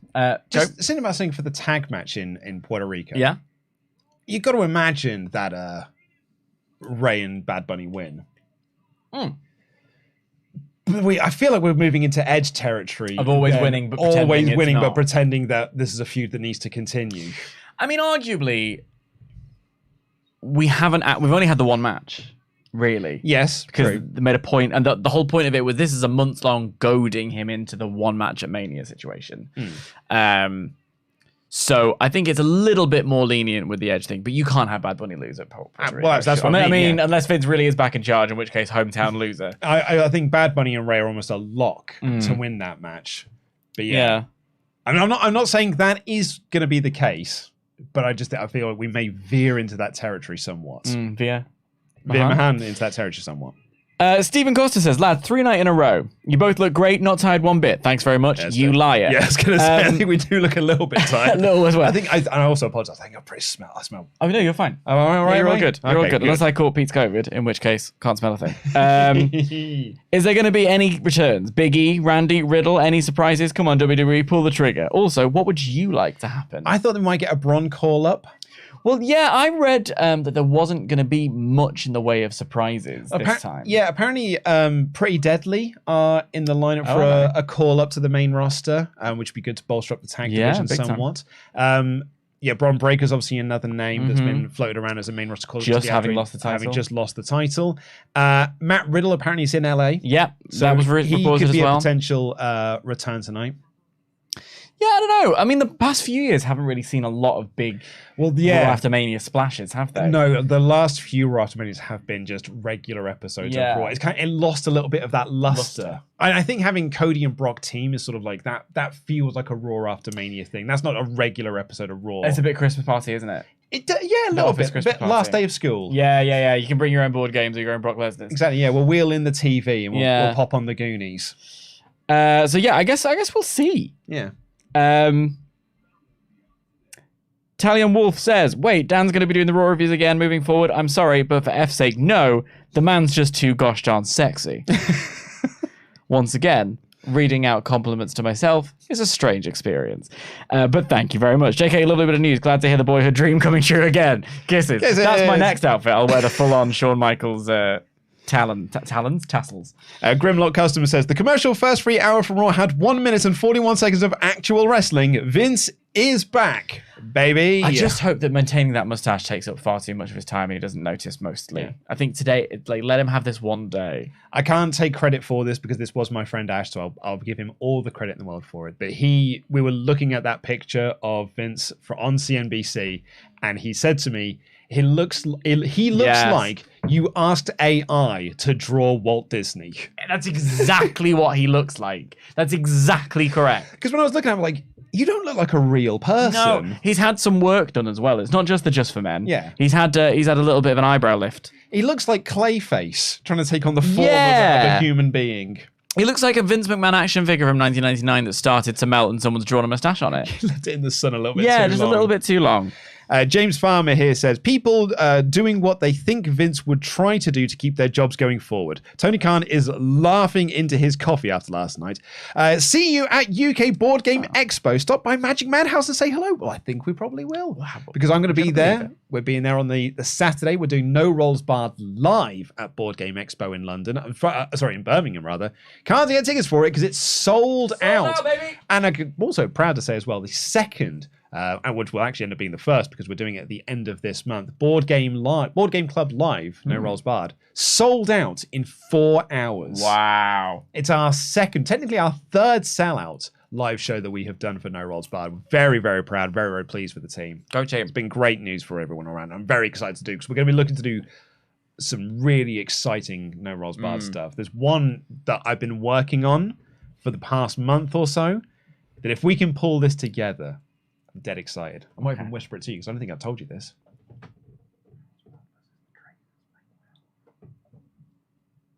Oh, that's sick.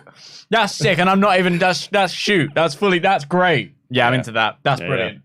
Yeah, so it's not confirmed yet, but we are in the almost the final stages of it. Edgar Carrasco says, hey, Luke and Dan, my daughter and I are live at Raw. Hope you can see my support WrestleTalk sign. We're on the stage left looking down to the ring. Being at Mania both nights was rad. Hope you enjoyed it as much as us. Love you all. Happy birthday, Pete. Keeping an eye out for that now. I was going to say, everyone look out for the support WrestleTalk sign. Stage left.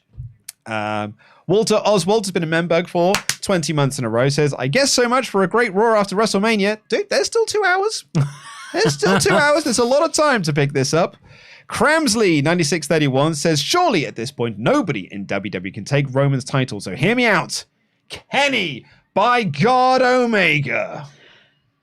I mean, I would like to see it. I don't think it's going to be. I don't think it is. I don't think they would give it to someone that outside of the company currently. Oh, Mad's gonna. So this next ultra chat from Mad Rocked is really gonna tug on my heartstrings here. Supercard of Honor was so good. My heart effing broke when Mark went for the tag. I was crying my eyes out for the rest of the paper. You had this moment where he's been beaten up. He crawls to the ring looking for Jay. Oh, and going for the tag. And it was like the comments were like, he's looking for the tag, but he can't tag. We're backstage now with Adam Pearce and Damien Priest.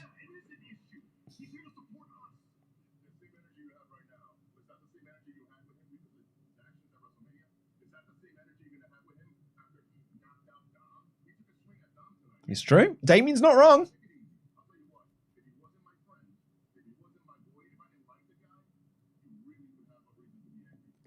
Oh, wow. That's cool. If Bad Bunny wasn't my friend, you'd really have a reason to be angry. And here comes KO. That's a great little line as well. Yeah, I like that a lot. Yeah, and again, like you said, drawing on their history together.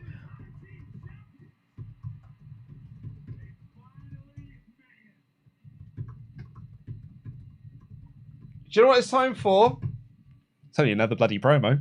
It's only another bloody promo. It's only another bloody promo, mate. Well, I mean, one of them's in ring gear. They might both be. Let's go. Look at Sami coming out there with the tag belt. They are in their ring gear. Yeah, they are both in ring gear. That's very true.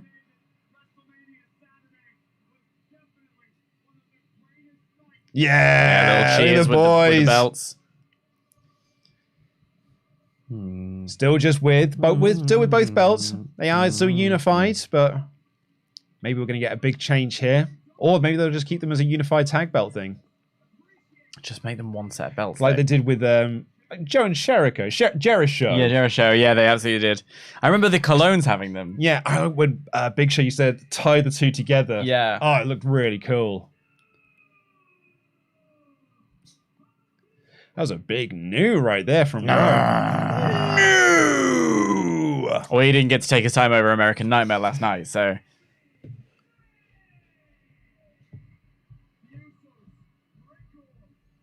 Yay,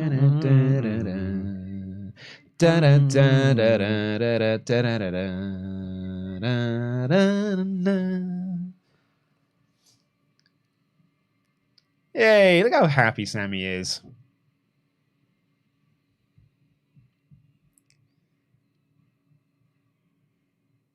Both got mics, both gonna cut promos.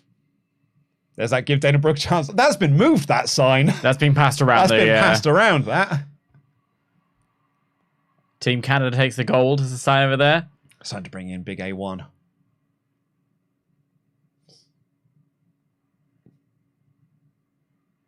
You deserve it, Chan.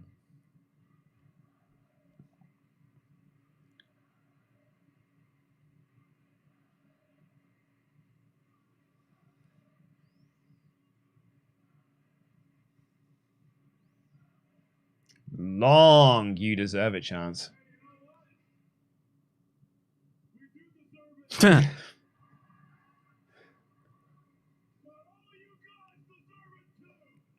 Kevin Owens saying that they do deserve it, but so do the fans. It's a good You People promo. Yeah. Lay chance.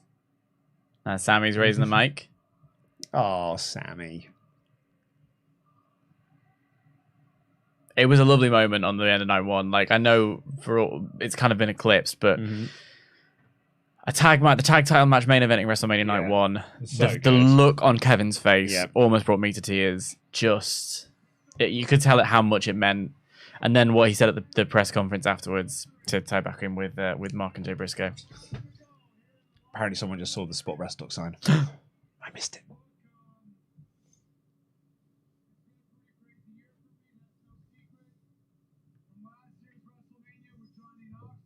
Great match.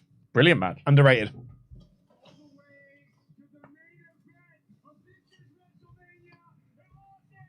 Yeah, Sami!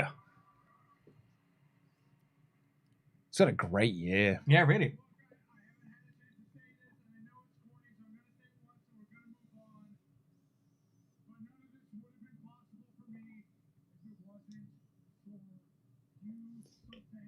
I like how Sami acknowledged that because, you know, Triple H has cut that promo. Yeah. And Ray has cut that promo. Sami being like, look, I know it's corny to say this, but we'll just say it and get out of the way.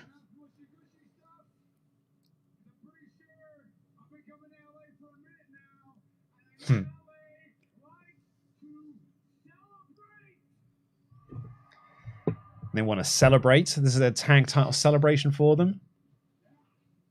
Yeah.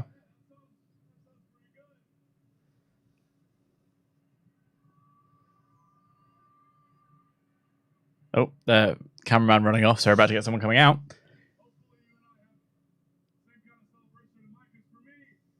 There it is. Oh, wait. There it is. There it is. Thanks so much. Thank you. We saw you. That's a joy. So Edgar Carrasco's right there. There he is. I want to take a There's picture. Edgar Carrasco. Be quick. Oh, wait.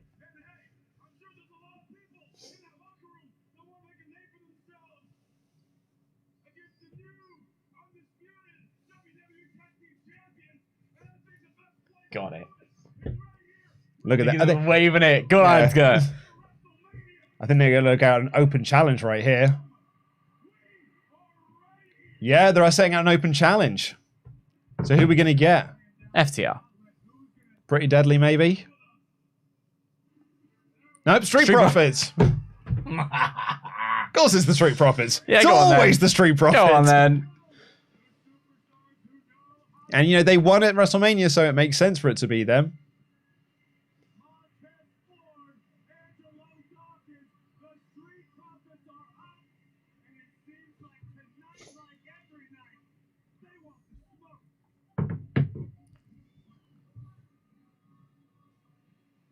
And there go the cups.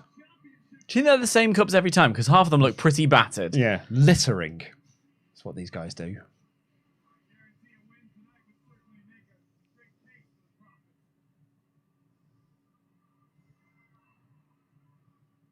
He's got a glittery one like my Starbucks cup. That was off key. If you're going to sing, do it well. Just saying.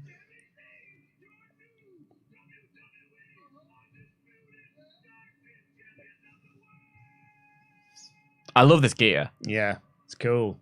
He's got so much style as Taz. Yeah.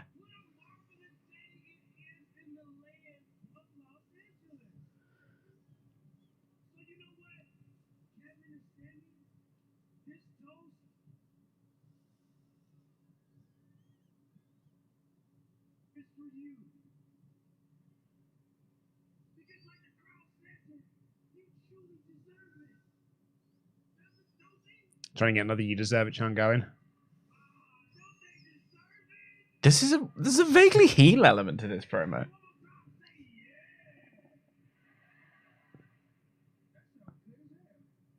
I don't know. It feels like Taz. Yeah. Yeah.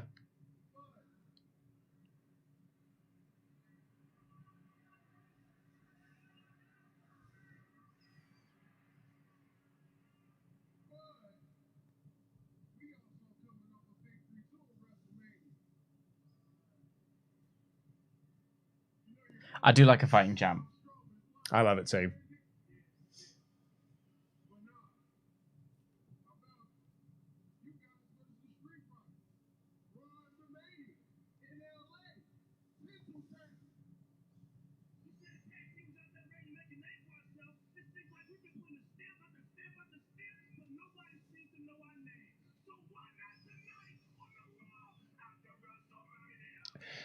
Montez doing everything he can to try and get this crowd To hype them, amped yeah. up for it.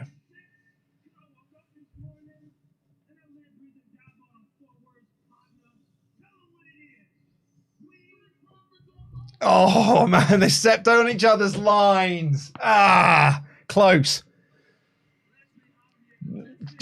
Close. You nearly had that, lads. Yeah.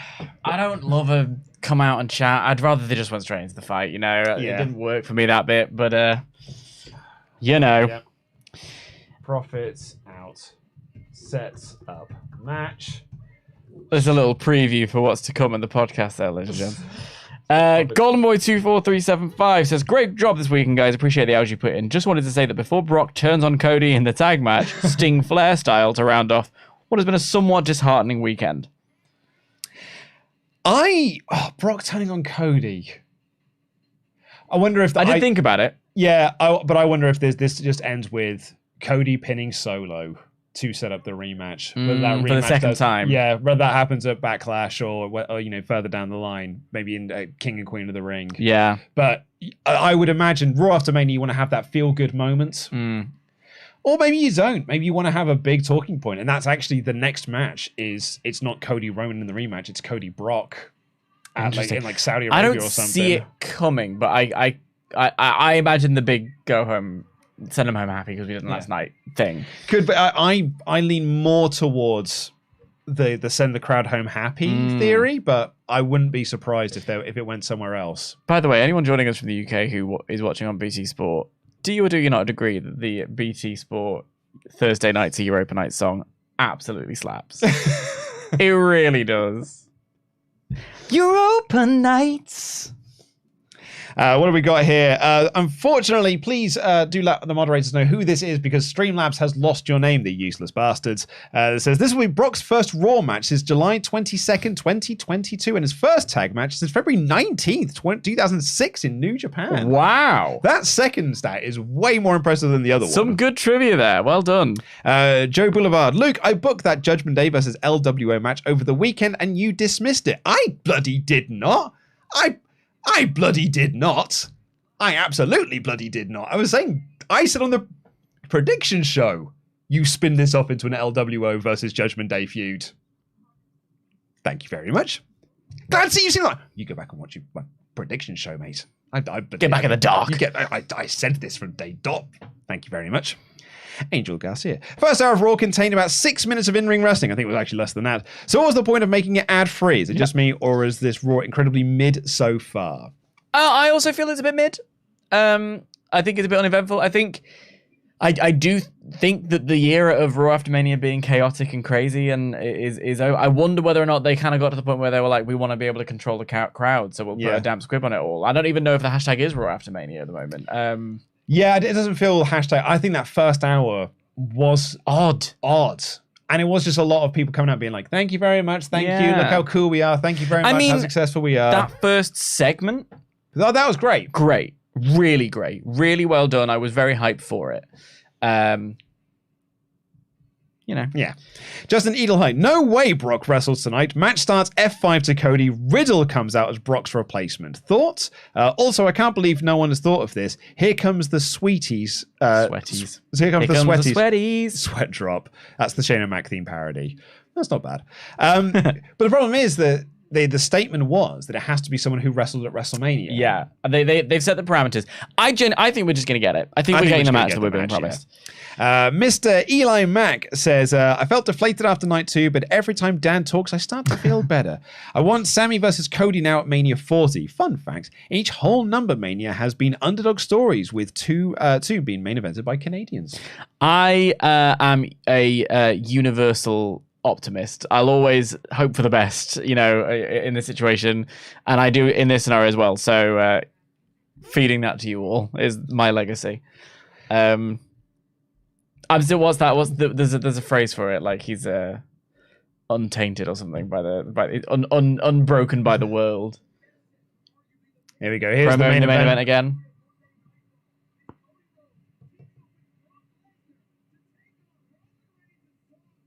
Now, I need a little fizz in my throat. I know we said we weren't drinking, but I do have a G&T in my bag.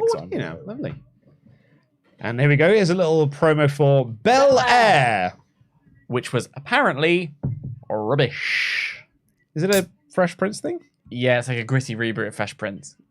Oh, cool, because that's what the Fresh Prince of Bel Air he did. In hell. Yeah, it's a drama series rather than a comedy. And here we go. The bell will be ringing for this tag match, which is going to be great. Oh yeah, these four lads will certainly put on a good match. Ding ding ding. I do take umbrage with what the Street Profits said about them. Like, no one's really paid attention to them putting the stamp down. I think they have. I think you've been multiple-time tag champs. Kicking off with Zayn and Dawkins here. A headlock takeover. Get Sami wrestling in his t-shirt. Who are you, Sting?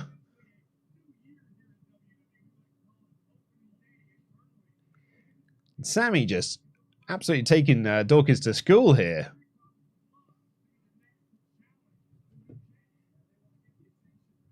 I mean, we've got the TV down low, so I mean, maybe the chat can. It feels like the crowd have gone very quiet. Yeah, it's hard. It is hard to tell from the crowd when we're watching. They are also quite static. It looks like. Excuse me. Bless you. Thank you. Beautiful arm drag, and another one. Another little bit of arm drag action, and another one. You notice how no one's been doing the international? Just too scared. You never know. We all saw what happened. And when you're in peak physical condition like Shane McMahon, if it can get him, who's it going to get? I also noticed as well in the live chats, Edgar Karowski, the man with that support WrestleTalk sign, was in there just to make sure that we all saw it. Go into business for yourself, Edgar. I love to see it.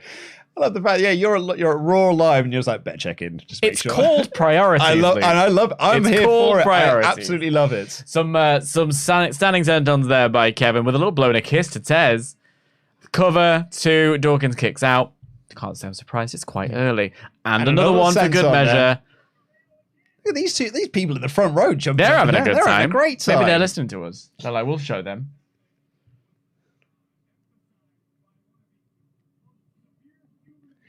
You know the reboots, this gritty reboot of the Bel-Air. Fresh Prince of Bel-Air, Yeah. which does sound like such a silly thing. I am someone who is kind of like I feel like I'm over nostalgiaed. Oh yeah, which is funny for someone who does a 90s nostalgia podcast. But it was. I saw a thing today that Adriana King, who was the lead of the original Friday the 13th, is returning for the new TV series. I'm like, oh, for fuck's sake, like just leave it out. Just if you're gonna reboot something, just have something new to say. Right. If you are going to reboot something, I'd rather you have something. Like one of my favorite movies of all time is The Thing. Yeah. My favorite movies of all time is The Fly. Both of which are remakes. Both of which have something new to say on the original material. Is that Jeff Goldblum in The Fly? Yeah, Cronenberg. And that's what I want out of reboots. I'm a little bit done with the nostalgia pandering of, hey, look, we brought back all the people you watched from the 80s. Yeah, I mean, well, they used to say that the nostalgia cycle was 25 years, but today they announced they're doing a live-action Moana, so clearly it's 4 years. The Rock could just walk into any meeting room and just be like, oh, we're doing I this. want this. And then they go like, yeah, okay, fair enough. You are The Rock, I guess. Because there's no way that Disney thought we should do this. You say no to The Rock. How about that? But like The Rock walked in and said, oh, why don't we do this? And they're like, yeah, fine, whatever. We want to try and keep you sweet.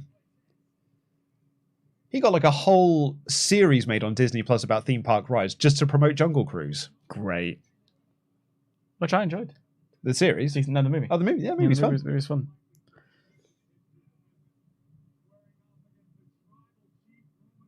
Whoa. Going for the stunner, not happening. Tez has jumped to the outside. Street Profits are struggling to get some momentum here. I was worried for a second that Tez wasn't feeling too good because he really ran to the outside there to try and take a break. Oh, that was a great right hand by Dawkins.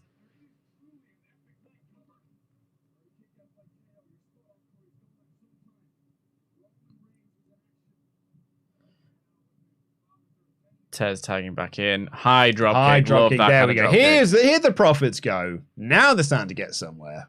But a kick out at one again from KO.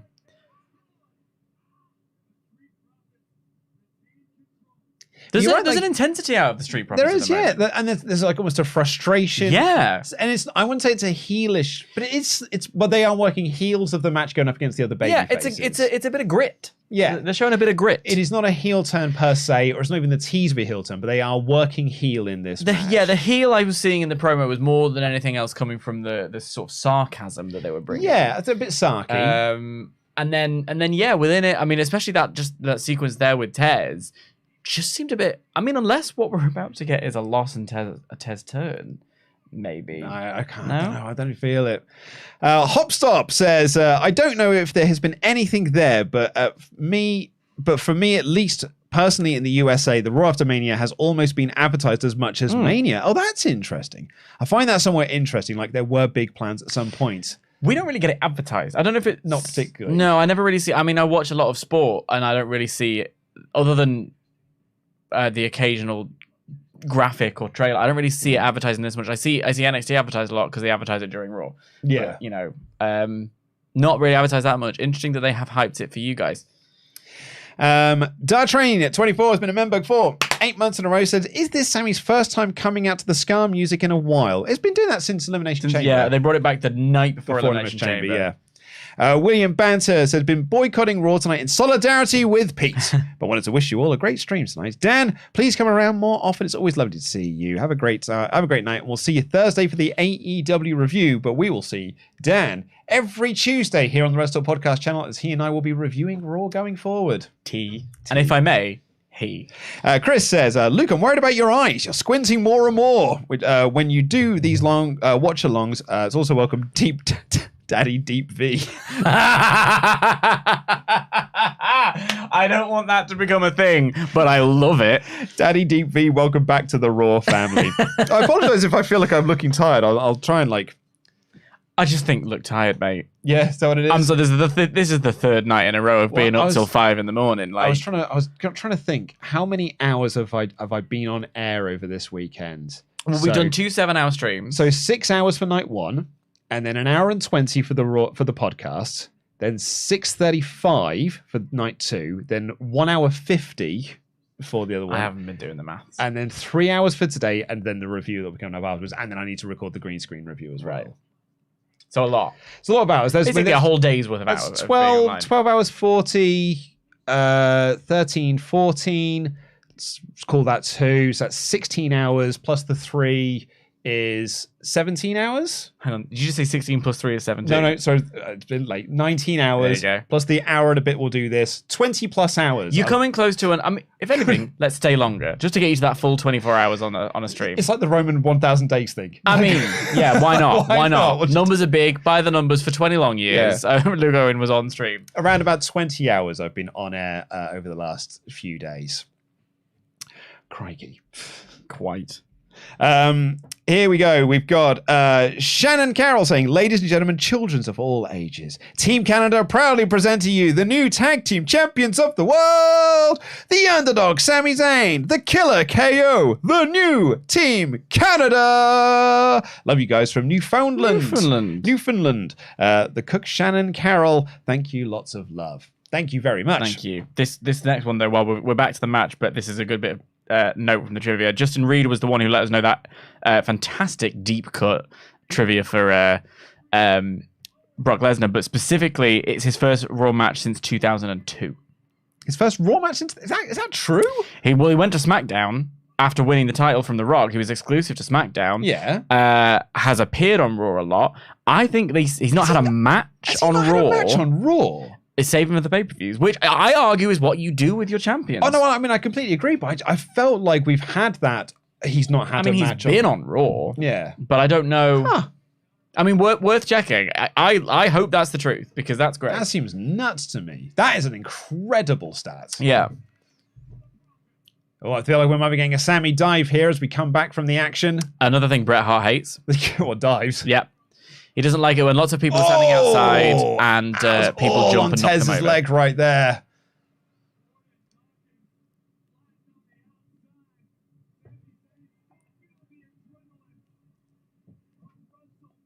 Here goes Sami. Big dive over the top. Kind of kick to the head of Ford and gently laid down. Gently laid down. Up to the top goes Sami.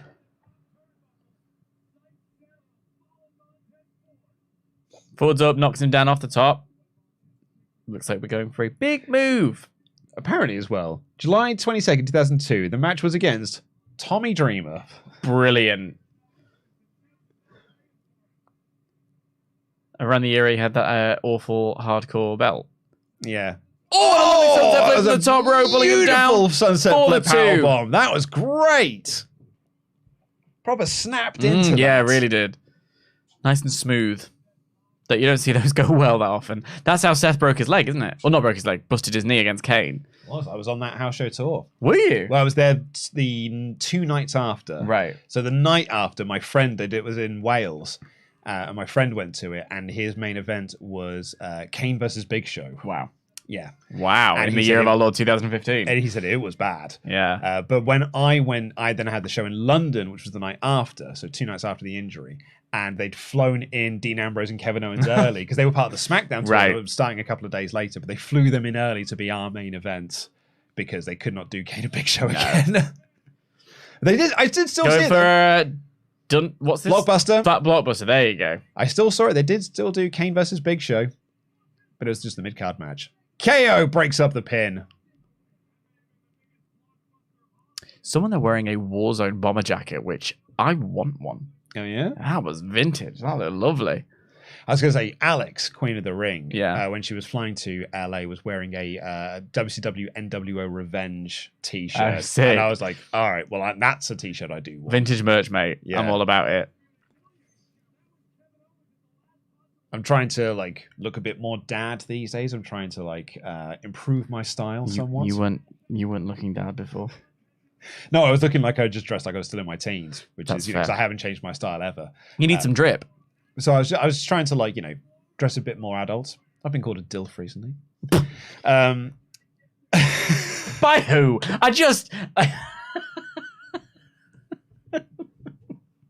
Was it by Mrs. O? Sorry. I mean, well, she obviously calls me that, but no, Every day. but my friends have all said that, like, me and my group carry some big DILF energy. Lovely swanson off the top. Bloody hell! One, two, and Dawkins in to break up the pin. But I've seen people online say it. Look, work. You better work. Good Yeah, for you. so I've been wearing some- Own it. Wearing some nice jumpers. I bought a nice coat and a new bag and that. But then also there are times where I'm like, oh, cool, an NWO Yeah, WCW Revenge t-shirt. Yeah, I'll still wear that. You're like, I want to dress more like a dad, so I'll buy some jumpers. That was what you said. I mean, it's a nice jumper that you've thrown on the floor there. I'd wear that. It's lovely. Whoa, I big missed it. I was dive too by busy looking at it. Tez. I want a lot of socket from Tez. Yeah, you've got to send a message, haven't you? You've got to put your stamp on it. Because no one's paying attention to the Street Profits. I, in fact, forgot the Street Profits existed until this promo. Top rope.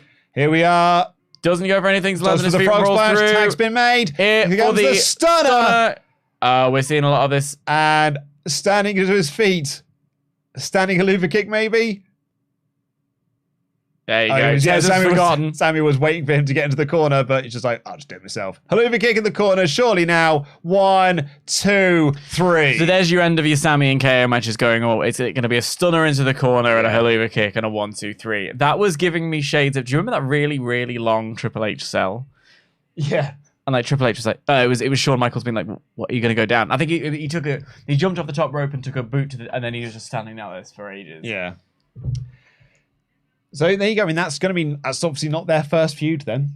No, well, I mean, I think it would still be could be. boring. It still if it was could their be. first feud. That was a very fun finish. Good final few minutes. It was. There. I mean, you can always rely on the Street Profits to give you a good match. Yeah. Landed on his feet, man. I wonder whether or not there is a new attitude from the Street Profits that's going to be. It's starting to be like, get in the corner. Get in the corner. Get in the corner. I'm waiting for you to do the finish.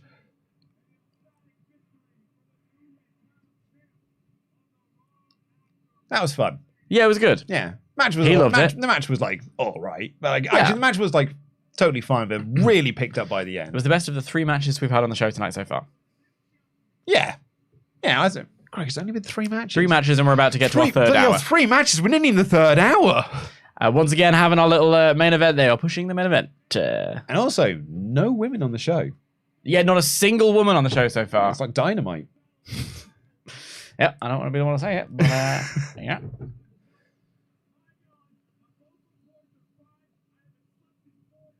Tell me about it, Corey. You know, I haven't slept in 4 days. you and who else? Yeah. You join the club, mate. Try doing streaming. Yeah, exactly. What you're doing? Nothing. You didn't do the kickoff show as well, did you? Yeah. We did. More video WrestleMania packages. Kyle McIver says, I hated the end of a fun weekend. I was just like Pete, but worse. I thumped my sofa in annoyance from that finish, and I threw my beer on the floor with it. Do you think AEW's announcement is finally getting a UK show? AEW's announcement could just be that, I don't know, that the clocks have gone back. Like, literally, AEW announcements to me at this point mean nothing. I'll take it when they give it to us. Let's stop speculating. Honestly, if I was Tony Khan, I would say the big announcement will come on Rampage. Do you know what I mean? And then on Rampage, it's coming on Dynamite. I just feel like at this point, if we keep speculating over their big announcements, they're going to keep punishing us like this. We need to punish them in turn. So, don't care, Tony. I don't care, TK. What next? Yeah? Your move. I think it might be the UK show. But then again, I thought that last time. That's what I'm talking about. I thought that was what it was last time. But yeah, you can tell that Jeff Jarrett's got some involvement backstage there. Ryan Singh says, firstly, congrats on 75K, which we did pass over the weekend. I have definitely felt more connected to you guys over the streams over the past few months. And with this week being the weekend, I've joined every single Shush, Kathy Kelly's back on screen. Sorry to... thank you to everyone at WrestleTalk who's made Mania amazing and special.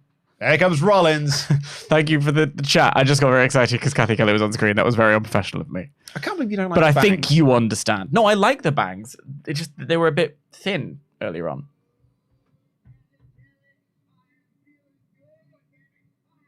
And I like her in a little jacket as well. She's doing well. Yeah. She is an angel. She's top of my list. She's supplanted Emma Watson. Yeah. Wow, I never thought I'd see the day. No one did.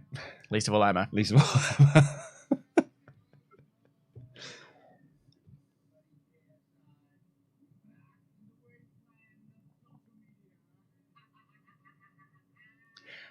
Ollie dropped his hot take. Oh, can bomb. I just say quickly, that's drip. Yeah? Yeah. Okay. I don't want drip then. I love those glasses so much. I want a pair. Ollie dropped a hot take. His hot take bomb was he hates this Seth Rollins. It ain't my favorite either. I can't deny that he's over because he is massively over and the theme song is for sure over, but Ollie hates it. With a passion, hates this version of Seth Rollins. I do think he overdoes it a little bit.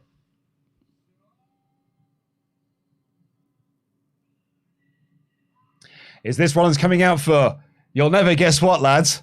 A bloody promo?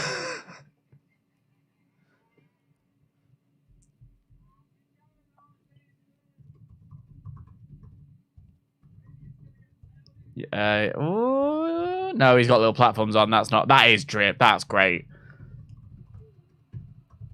Ooh, I am worried. So when we write the editor review, peel back the curtain somewhere here. Got to write about sort of like 500 to 600 words per third. So looking about 1,200 words. I feel like I'm really going to struggle to write not a lot to talk words about this show. Yeah. Oh god, that's a great outfit.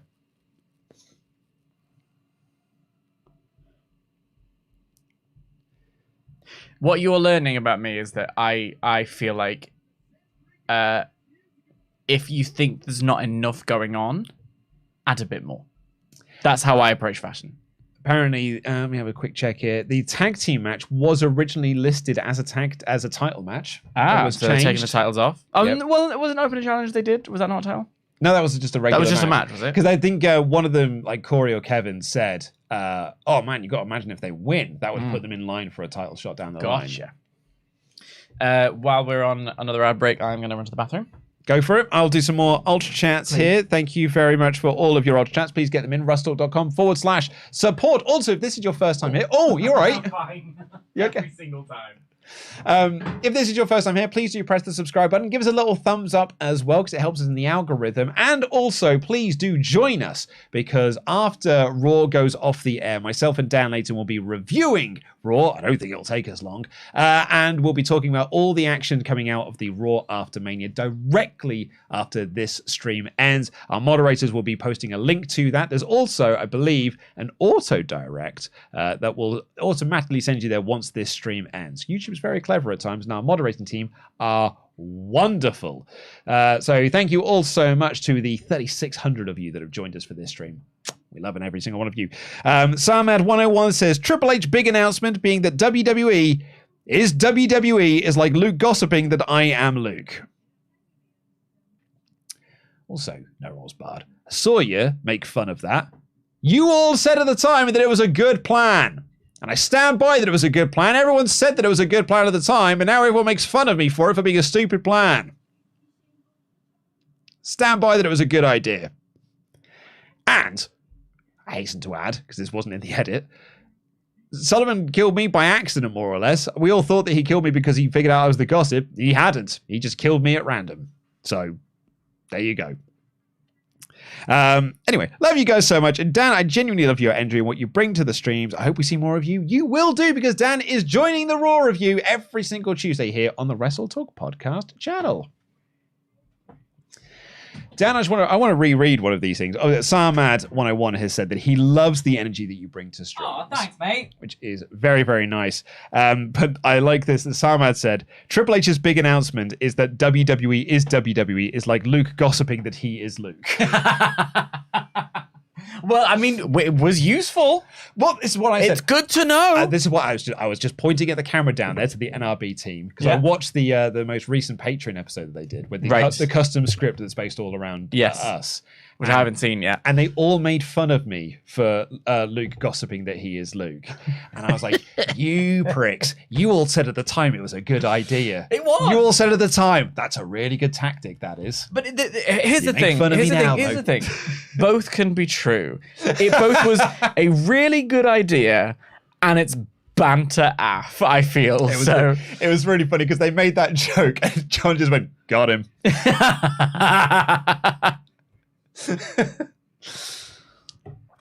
Cassidy Delaney said, Luke, I need to know, as you're the only one who will get this, but what would you say is the most underrated Faith No More album? Him.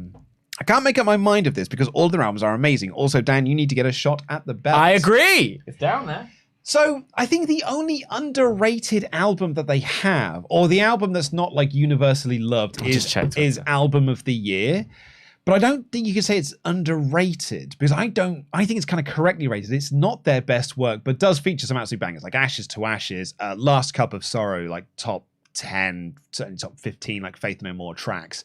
So those are dead good. So I guess I would probably say King for a Day, Fool for a Lifetime.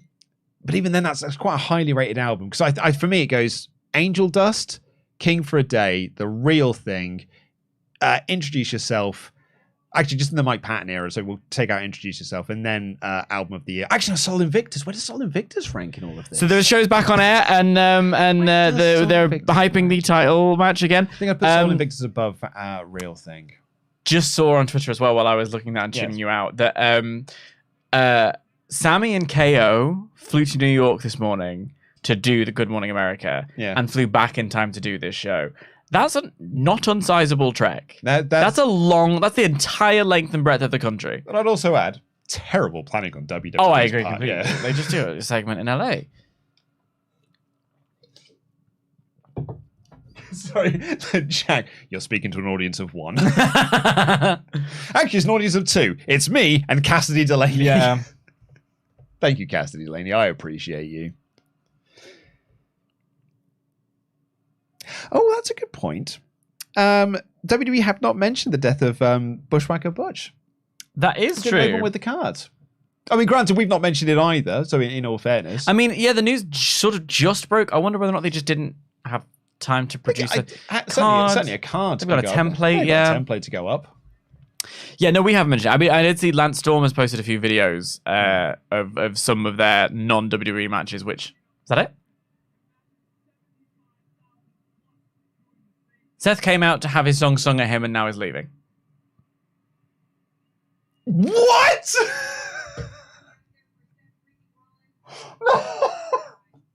Is that it? What is happening on this program? What is happening? To quote Alyssa Edwards, if I may, and apologies for the bad language, what the fuck is going on in here on this day? What the fuck was that? I assume we did something for the live crowd. Must have been during for the ad break. Crowd, but did we? But we didn't need to see no. it. Oh, maybe Bronson Reed walks up to Bobby Lashley.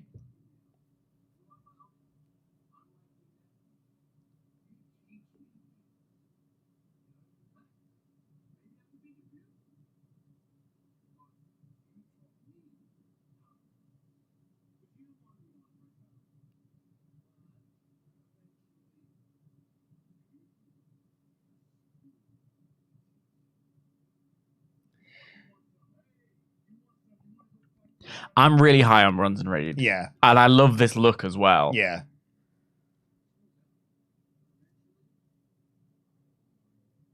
So we're setting up a match down the line between Bronson Reed and Bobby Lashley. Who's that in the background? Uncle Howdy. Probably. Oh, here's Ali. Here's Ali walking up. Wearing Pete's beanie.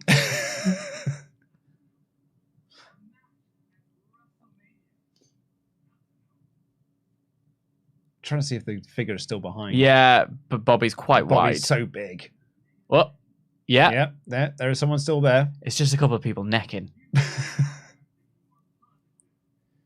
You need to start thinking more positive. Ali. Cringe. Cringe Turtle. Do you remember Cringe Turtle? I do remember. Yeah. I like this Ali gimmick. I don't.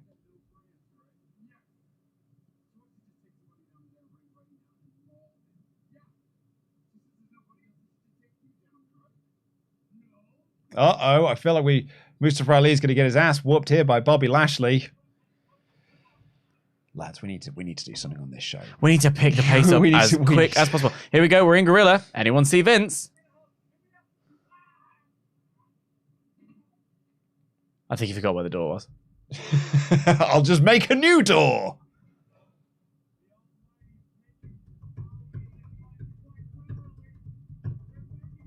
Do you remember that time that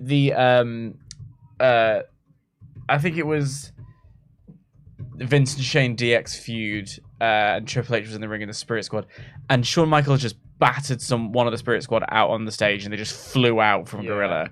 That stuff's great. Do that more. I just literally just looking over to the chat and just seeing someone put simply, "This show is so bad." It was mid for a long time, and now I'm just baffled by it. I don't get it. What are you trying to achieve? Now that the company's been sold, sod it. Yeah, sod it. Don't need to try anymore. 21 billion, mate. TKO. There was an Ultra chat that said, "I can't wait for the ever predictable worst Raw After Mania of all time." Yeah. But like legit, honestly, it's quite bad. It's been quite bad. We had a great first half an hour. The tag match I really enjoyed. I thought it was very entertaining. Yeah, and then Ali taps. Right. Oh, Damian Priest put Bad Bunny through a table. So if anyone was counting the length of time of that match, like, sort of looking up at this card, that's our fourth match of the evening.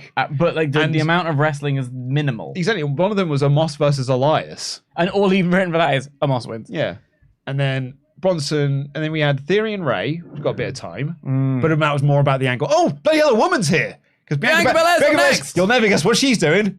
It's only a bloody promo. It is only a bloody promo. I want to say this, if I may, since she's coming up next. I have ragged on Bianca Belair a few times. Never as a technical performer, as an athlete, as a wrestler. I think she's brilliant. I think the match she put on last night with Asuka was fantastic, beautifully contrasting with the banger fest that we had from the Triple Threat Intercontinental title match. I think as an athlete, she lives up to the EST gimmick. I think athletically in the company, maybe top 2, and even then, I'm just giving myself a buffer in case. It was always the character that I've ragged on. It was always the lack of the one-dimensional in it. Yeah. But last night with the entrance, and then there's the story that we heard after the entrance about the little girl whose mum passed away that morning, but still wanted to come on and do the show, and how much Bianca and her team and the dance troupe sort of rallied around her and gave that little girl a moment on the worst day of her little tiny life, a moment to be celebrated in front of an entire stadium with the people. She really matters, does Bianca. Representation matters. And I think that's what it means. Representation matters is one of those buzz phrases that no one really unpacks. Yeah. It just means that you get to be seen. It means that those little girls have someone where they go, oh, I can be that too. And we got that. And I will say, as much as the Stephanie McMahon, this is a really bad example of it, but WWE have done an all right job with promoting women's wrestling to being on par with the men. They've not done an all right job of booking it over the past 6-7 months, but I know the meme is that Stephanie McMahon invented women. It's a very funny joke. I like it very much. But I think in no small part because they're parents of daughters, they kind of have pushed women's wrestling and they've believed in it. And I think that was on evidence. And the first night it was Charlotte and Rhea, refereed by Jessica Carr and announced by Samantha Irvin. It was the first time that on WrestleMania that all 4 of those roles have been performed by women. It's very cool. It's very cool. And I think that it's important to recognize Bianca's impact on that level. I wish there were more women on the show, and I wish that they were booked better. So, I mean, I can say that one of the matches was supposed to be a top contender tournament. Interesting. There was going to be Liv Morgan versus Dakota Kai versus Piper Niven, and that's been cut. Wow. What a weird trio. So, cool. Ryan Singh says, I completely understand you cutting off my Ultra Chat there, Look, I'm sorry. Thank you for knowing. Thank you for understanding. It was very important. I can appreciate how much you love Kathy Kelly. But this does bring me to my new question. Do you pop more for Kathy or Gold Dust? And for you, Luke, Walter or Ospreay? Oh, don't make me choose. I get different things out of Walter Ospreay. That's funny because I get different things from Kathy and Goldust. I get different things from an Ospreay match that I do from a Walter match, so I cannot pick between them. However, what you do get with Gold is when they get in the ring together. Oh, yeah. That match in OTT was so good. Lovely. Amazing. It's one of my favorite matches ever. So who do you pop more for? Kathy Kelly, I have a respectful distance in recognizing that it could quite easily pop over into creepy if I'm not careful. Like, a lot of people are tagging me after she's posted something on Twitter, and I don't want her to see that. Like, let me thirst in private. Let me thirst without making it her problem. Do you know what I mean? Goldust, on the other hand, big pop. Yeah. I love Goldust. So the first thing I did when I got home last night was check when Dustin Rhodes' contract at AEW runs out, and it's July 2023. So I'm saying, make an appearance at SummerSlam in Detroit. Who knows? There's some more. Look how great we are, I guess. To the tune of Cody's theme. Crowd is here, about to snore, waiting to see who's wrestling on the show. Sort of works. Side note. Where's the effing women's division? Well, it's about to happen. It's about to happen, I guess. And we've got a new member as well. Dylan Batesum. Woo! Thank you so much. Something. Got Roman backstage with Heyman and Solo. They all look cross.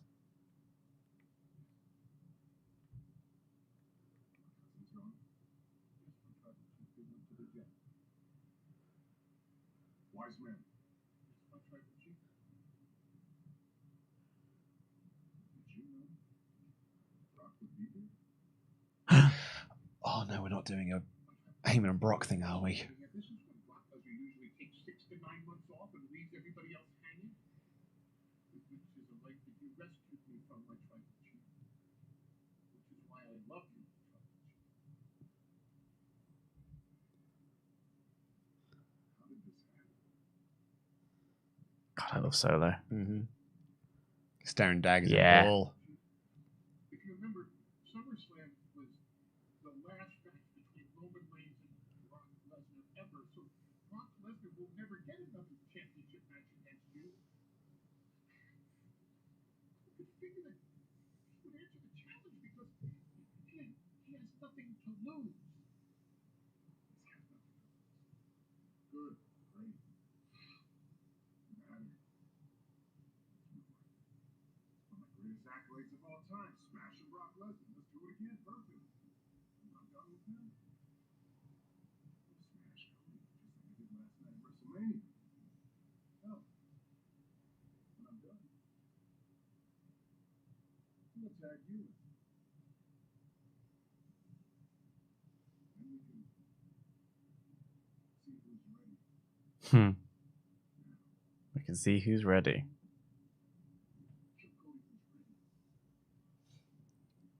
Oh, checking out the thumb.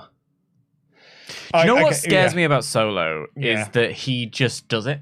Yeah. Like, Jay, we have the inner conflict. Jimmy, we have almost like, I actually find Jimmy's character a little bit like almost pathetic because he's like just going with it and sort of a little bit of a smile on his face. Solo scares me because he's like, yeah, I'm going to batter you. Yeah. And I'm not going to question it. Speaking of worried, I'm so worried we're going to be doing Brock and Roman again. Brock and Heyman. No, Brock and Roman. And Roman feud. Well, I mean, that was the whole point, which is like when he said, "Did you know that Brock was here?" that was all the shit that we were doing in their feud. Right. I don't think we need to be going back to that well again. And if we do go back to that well, like Vince is for sure back in creative. Yeah. Bianca nearly slipped now, but that's fine. Looks great. Belair out for a promo. Once again, that's drip. For a little promo. I'm not as worried about that. I mean, I think I can see why. And I'm not saying it's a thing. I'm just saying, like, that was the internal fear that I got. Yeah. Was like, almost like PTSD to be like, oh no, we're not doing this again, are we? Yeah. I think this is still all about a one-night thing. It's still about Cody and Roman. Like, that's the main plot of this. But there's just that nagging, like, uh-oh.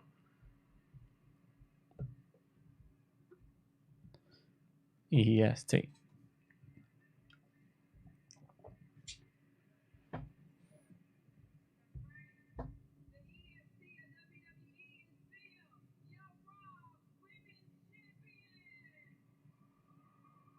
Is she going to thank us?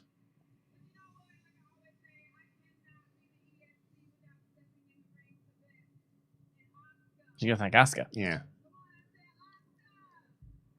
Instructing the crowd to cheer for Asuka.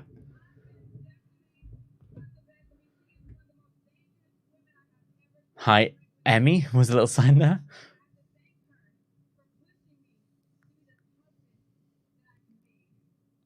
I wonder if you click onto that hashtag, what are you going to find?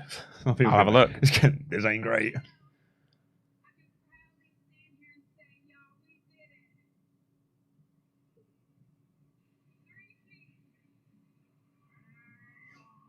Rhea Ripley. That's cool. That's brought the crowd to their feet. Yeah.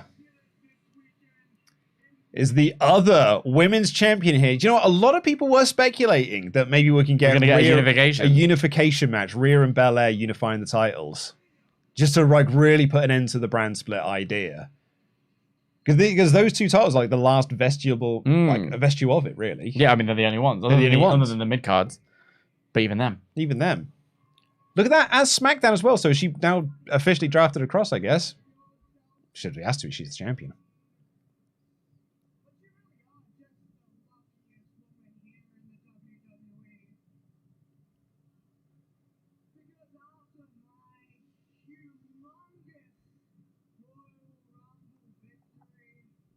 Two former Royal Rumble winners.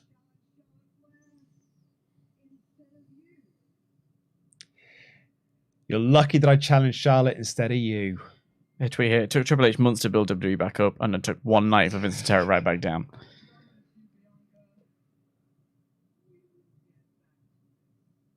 Oh, it's not a saying we're now, but we will get back to this.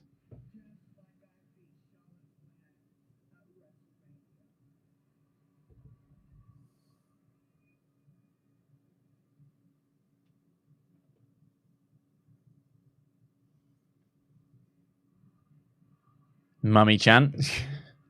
It's so over, man.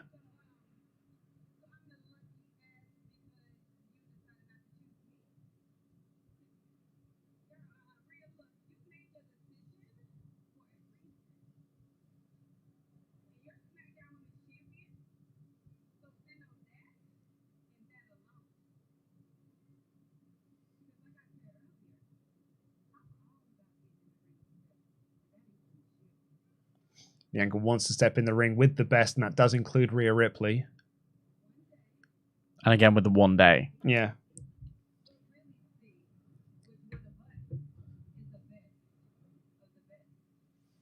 Probably at Survivor Series, the only time of the year where all the women fight each other. Or the brands, rather, excuse me. Yeah. Just a little tease. Just a little, this is something that is going to happen down the line. Do it in a backstage segment and get the show roll along. Give us some more wrestling. Hello. Who's this? Is it Liv? It is Liv. And Asuka. Nope. Raquel. And Raquel. Raquel in the back. Tag team. Oh, it's a tag team match, is it? Is it just are we just getting a tag match? Yeah, we're getting a tag team match. But it's not with Belair and Ripley. I'm just double checking. No. Well, neither of them are in their gear. Aha, and teasing as well, Raquel versus Ripley is the first program for her. SmackDown. Yep.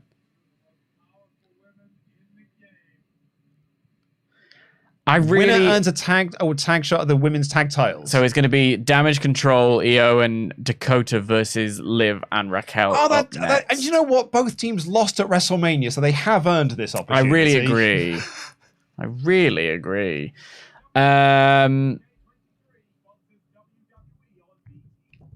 There needs to be a wholesale change on how they produce these things, because that segment did not need to be in front of the crowd. And in fact, I would argue that being in front of the crowd slowed that segment down. Like, there's a lot of segments that I see where these segments are being... I should save it for the podcast review. In the meantime, we have a lost username. I think they say their name in it. Hello? They don't. That's a different one. Can someone tell me I wasn't the only one laughing when Kevin Patrick transitioned from the Usos and Roman earlier with just... Yeah, anyway, attendance figures. Yeah. But, speaking of segues. Super Mario Brothers. It's out this weekend. Ali's R7. First, Vince is back with that Seth Rollins segment. Second, it's Bronson Reed. I will put it to the world, Bronson Reed will be a heavyweight champion. I thought Bronson Reed was a whole bunch of nothing until the Elimination Chamber, when I was like, damn, son, booked right, you're great. So, you know. Clayton says... petitioning to put this entire Raw in the worst match ever box. I think Roman winning may have just broken Triple H. I mean, I don't know how it could possibly be in the box, given that there's barely a match to speak of. We have thank you very much. We have a new member in Stan G. And I Stan G. Very good. Thank you, mate.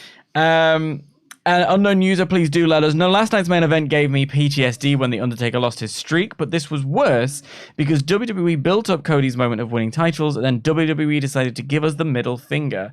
Jam that jam, and Luke, good luck defending your briefcase. I'm not confident on that one, I'm afraid. Like, I've already lost one of my titles. It's all coming down. This house of cards may crumble. It is beginning to crumble. Yes, I have. Mighty Kayak Geek says, I haven't watched Raw live in years. How many ad breaks do they have? I feel like it's 60% ad breaks, 35% promo, 5% wrestling. It's horrible. I was hoping for Matt Cardona to show up, but Rhea Ripley does need both belts. I think I'm about to say in fairness, but it's as a result of the first hour being ad-free. They then have to put more commercials in hours 2 and 3 to make up the fact there were no commercials in ad 1. So isn't it a good job they used that first hour to the best of their ability? Yeah. I've just realized this was this is also a lost username, but it's a different comment that's with the same mind. Petition to put this entire night in the worst match ever box. I think Roman winning broke trips. Not sure why AW guys would go here if the son of a legend who was a homegrown talent and one of the biggest stars in the company is just Roman fodder. He's not yet though. There's still every chance. Because the app just crashed. I'll see if I can bring back. You carry on. I will. I'll bring this back. Bring the telly back. I agree. I don't think that it's Roman fodder. I think there's a lot more coming from this. But you know, based on the quality of this show, it is a question of, okay, well, how are you going to be booked? I don't know. It's a weird time, man. Because on the one hand, what a hot run we had, like toward the end, and then into Montreal and Elimination Chamber and the long-term storytelling aspect of it, and now here we are, mad. Another lost username, thank you so much. Do let us know who you are. Thank you all for your hard work this weekend. Luke, you've always been a DILF. And I love Dan's energy. I'm giving WWE this week to convince me to keep watching after that finished last night, and so far, this isn't doing it for me. I mean, SmackDown typically does an alright job, usually because Vince isn't there. I have no idea. I just have no idea what's going on with the show tonight. It's a very odd.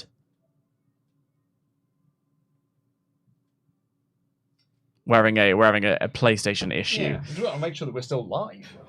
Are we still live? We're still getting the chats coming through. I'm seeing up there. Okay, so we are still live. Just making sure because the PlayStation's not connected to the internet. I'll check that on my phone. Yeah. I'll turn the old PlayStation off. My phone's connected to the internet. We're still live. We're still live. Lovely stuff. That's all we love to see. That was your big panic. Sorry, you carry on. Yes, the Pain Train said this whole show is effing awful. Simple, to the point. Can't say I really disagree with you on that one. It's not been great. There's just not been a lot of content. And I said it over the weekend. Like there was a great promo segment between Drew, Sheamus, and Drew and Sheamus back in a gym that was under a conceit of they were there for a workout, and then Sheamus just starts cutting his promo, and I was like, we'll do more stuff like that. That segment between Bianca and Ripley could have gone 20 seconds backstage. I mean, I know they've got to fill a 3-hour show, but it just kills the whole show. I like that they did that in front of the crowd. You do? Yeah, I think that needs to be... I'll come back around to my mic. I think that should have been done in front of the crowd. I think it was good for the pop, which this show sort of needed a little bit of. I think you could feel slightly down on it because we've had a lot of promos. Right. So it felt like every segment has just been promo. It's like that old show we had. It feels like the whole show is like 35% promo. So I get it from that aspect. But I think in particular, that one did need to be in front of the live crowd. Okay, I do see that. I mean, I'm just really into a whole change in the way they present the show.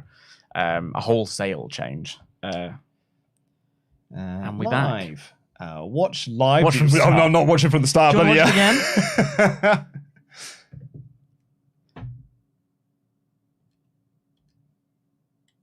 No, watch live. Sorry, you have too many live streams running at the same time. Someone logged into your BT Sport to Who would watch be logged into the BT Sport account? at 3:15 in the morning. AM. Who would be logged in? Ollie's just popped up, maybe. I was going to say, can't be. Maybe Tempest? Tempest. Watch live. Right, I'm just going to quickly send a message to the office thread on Discord. You'll be able to get up on your phone because you got BT Sport, haven't you? I don't have it on this phone. I can work something.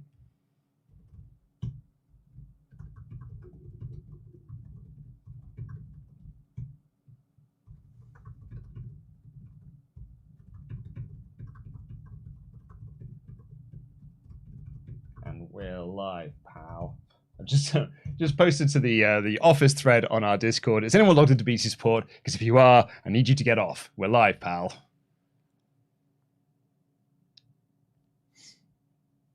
Just got to hope someone's got their notifications on. This isn't it. I mean, I don't feel like we're missing anything, to be honest with you. I don't think we are either, but I kind of need... Yes. Okay, chat, keep us up to date. What's going on? I mean, we're not missing anything. It was like, don't worry, you're not missing anything. The women's tag match is happening at the moment, isn't it? I bet you it's Brandon. Hey! There we go. Hey, we're back. Yeah, we're just in time to see Liv Morgan get thrown way over the top rope, landing on Io and Dakota, probably to send us to a commercial. You guys! Fantastic.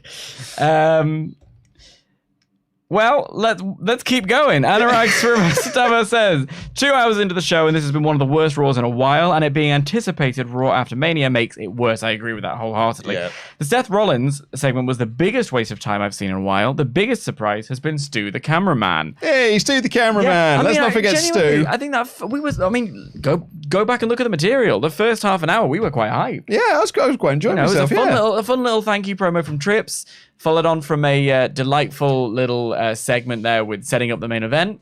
And then they've just gone, go off and make yourself some snacks, come back for the main event, is basically what they've told us. A Ninja was one of our Streamlabs contributors, so thank you so much for that. Legion 428, never thought I'd say this, but I hope Vince is the one in charge tonight, because this show has been a dumpster fire. Maybe since this is the last LA show, he can sod off back to the Adams Mansion. Username is Legion 428. Thank you so much for that one. I agree. But it's like he wants to be Gomez, but he's looking like Festa playing Gomez. Oh, you know? That's nice. Yeah, that's cool. So he's put on a Festa mask. So he's put on a Gomez mask. John Burke has been a Manberg for 16 months in a row. My first Raw Live of the year. Will it be 2 years in a row of nobody showing after they plugged it on USA Network as the third night of WrestleMania? That was that. They were advertising it the third night of WrestleMania. They need to really communicate with the creative team. If they are going to pitch the show as not that now, then they can't be advertising it as such, because it just leads to an awful lot of disappointment. I mean, I think a lot of us have been hype about who may or may not debut. It doesn't think we're going to get anybody, to be honest with you. Yeah. Jake WTW said, I know that it was said there wasn't going to be a lot of returns debuts, but I thought there would be more to this show. It just feels so phoned in.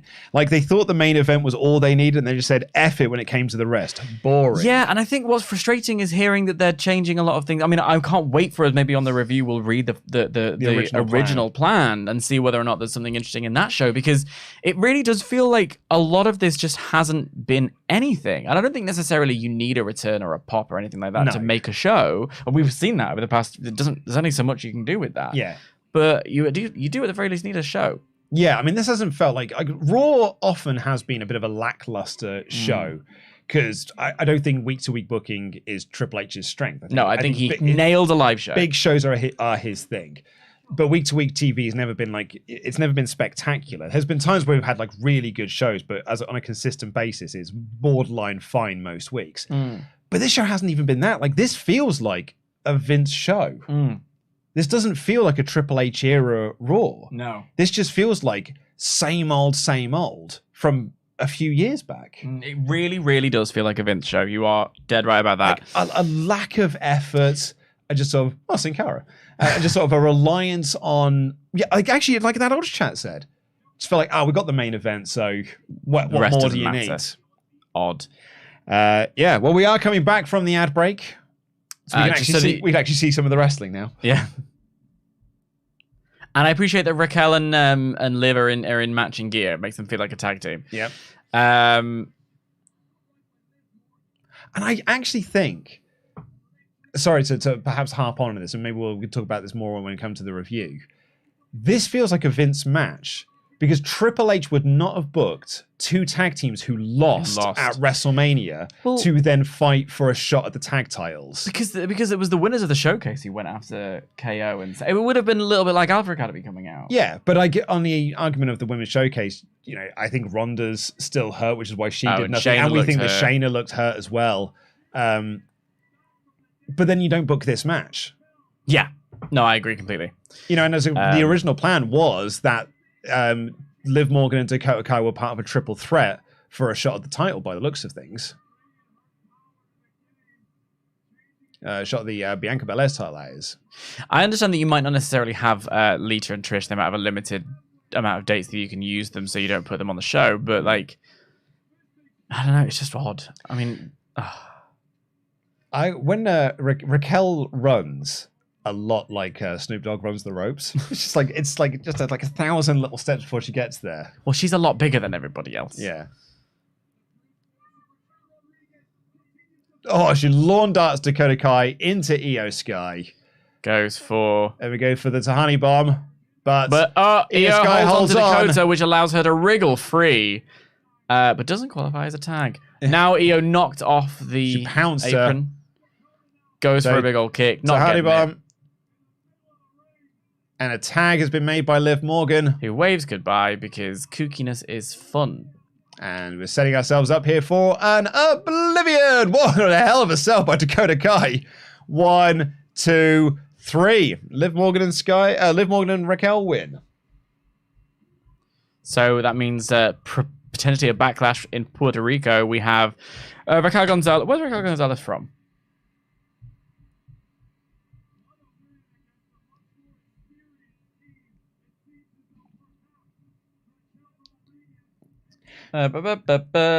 Raquel Gonzalez is from Texas. So I was going with the vaguely Latino theme, but I guess that's not out of the realms of possibility from WWE to be like, hey, your name sounds like Puerto Rico.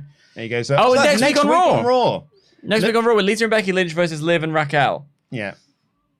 So the SmackDown tag team of Liv and Raquel will be wrestling for the tag team titles on Raw. Well, in fairness, they are supposed to be like cross-brand. Well, so why can't they go to SmackDown? That's my question to you, Luke. Why don't they do it on SmackDown? Oh, look, there's some Otis action in the background. Otis! As, you'll never guess, the Miz is coming out for a bloody promo. And he does them well, doesn't he? I do not need another promo.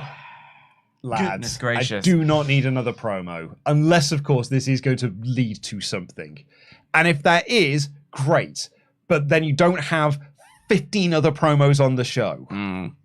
That's what layout is. This show is starting to feel like the Raw After Mania, could have been an email.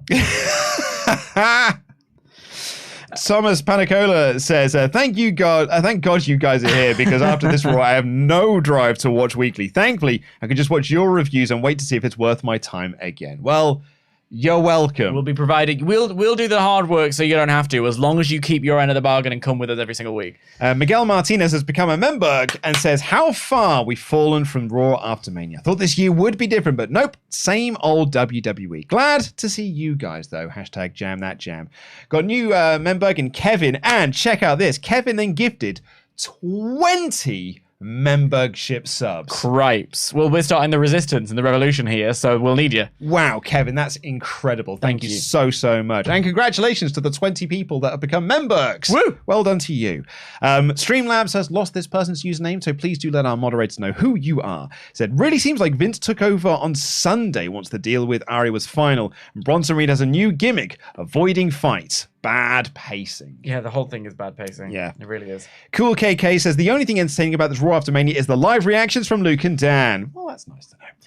Last night and tonight were one of my first times to see Dan live, and I'm really excited to see him on more streams. Possible future Quizlemania Tag Team Champions? Oh, don't mind that if I do, mate. I think let's take part. Yeah, I think so. I'd like that. Jonathan Byron says, this feels like a week of my GM on 2K23 when you have to use all of your money on a Triple H promo, Brock Lesnar run-in, and Roman Reigns in the main event, and no money to book anything else of worth. Cheers, lads. You're doing great work down that down. I genuinely had that thought earlier on, but I didn't know how to verbalize it. That's exactly it. Yeah. It really does feel like, well, I guess I'm running out of time. A power card has been used against me. Let's just bash something out. Squirrels. Is that right? Squirrel Line and C?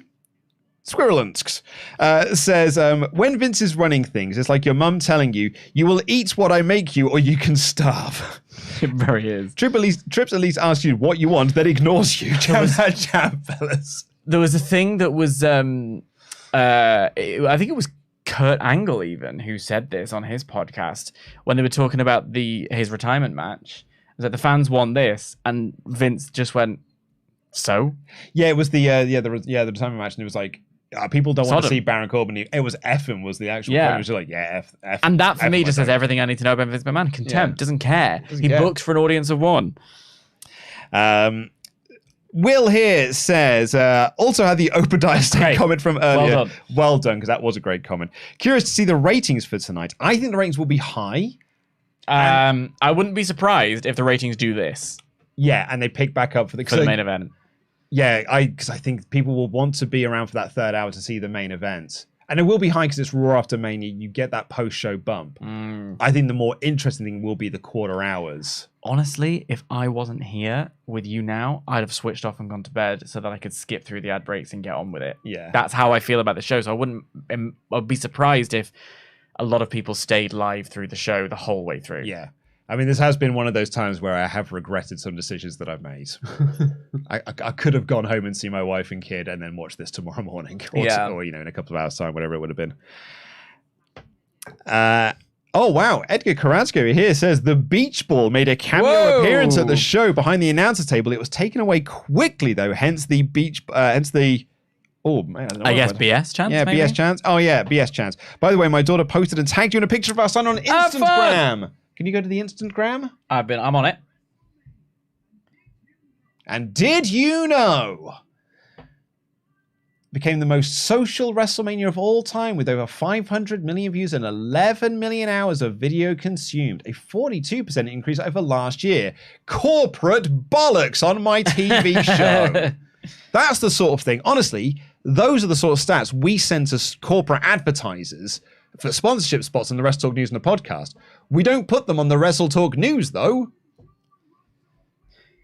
Can't see just yet, but do send us the link if you have it, because we want to see it.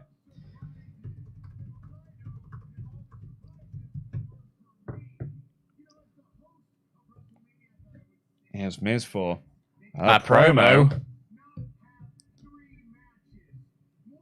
3 matches. So it's official then. He had 3 matches. 3 matches on WrestleMania. It's canonical now. Great eyewear there, isn't it? Don't you agree?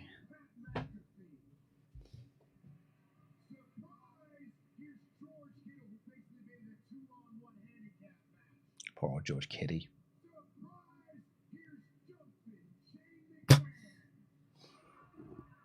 Big pop for Shane, bigger than Pat. It wasn't a pop, it was a laugh. That was a laugh there. Hey!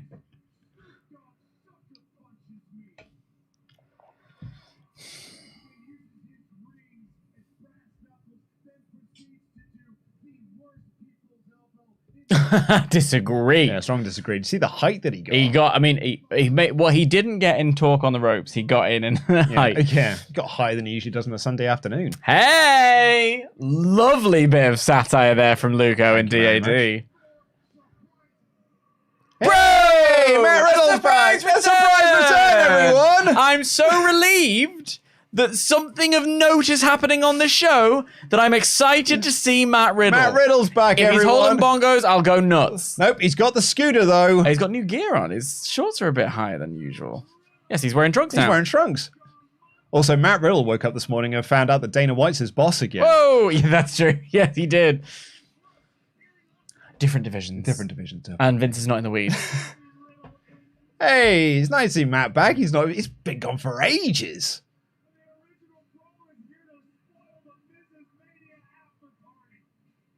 Do the big And there kick. we go. Yeah! Oh, I hate dear. that. Giraffes. And he's in his gear, which means I think he might be here to beat up the Miz somewhat. Man, I would. Miz's cross. I think I would put the shorts back on Matt.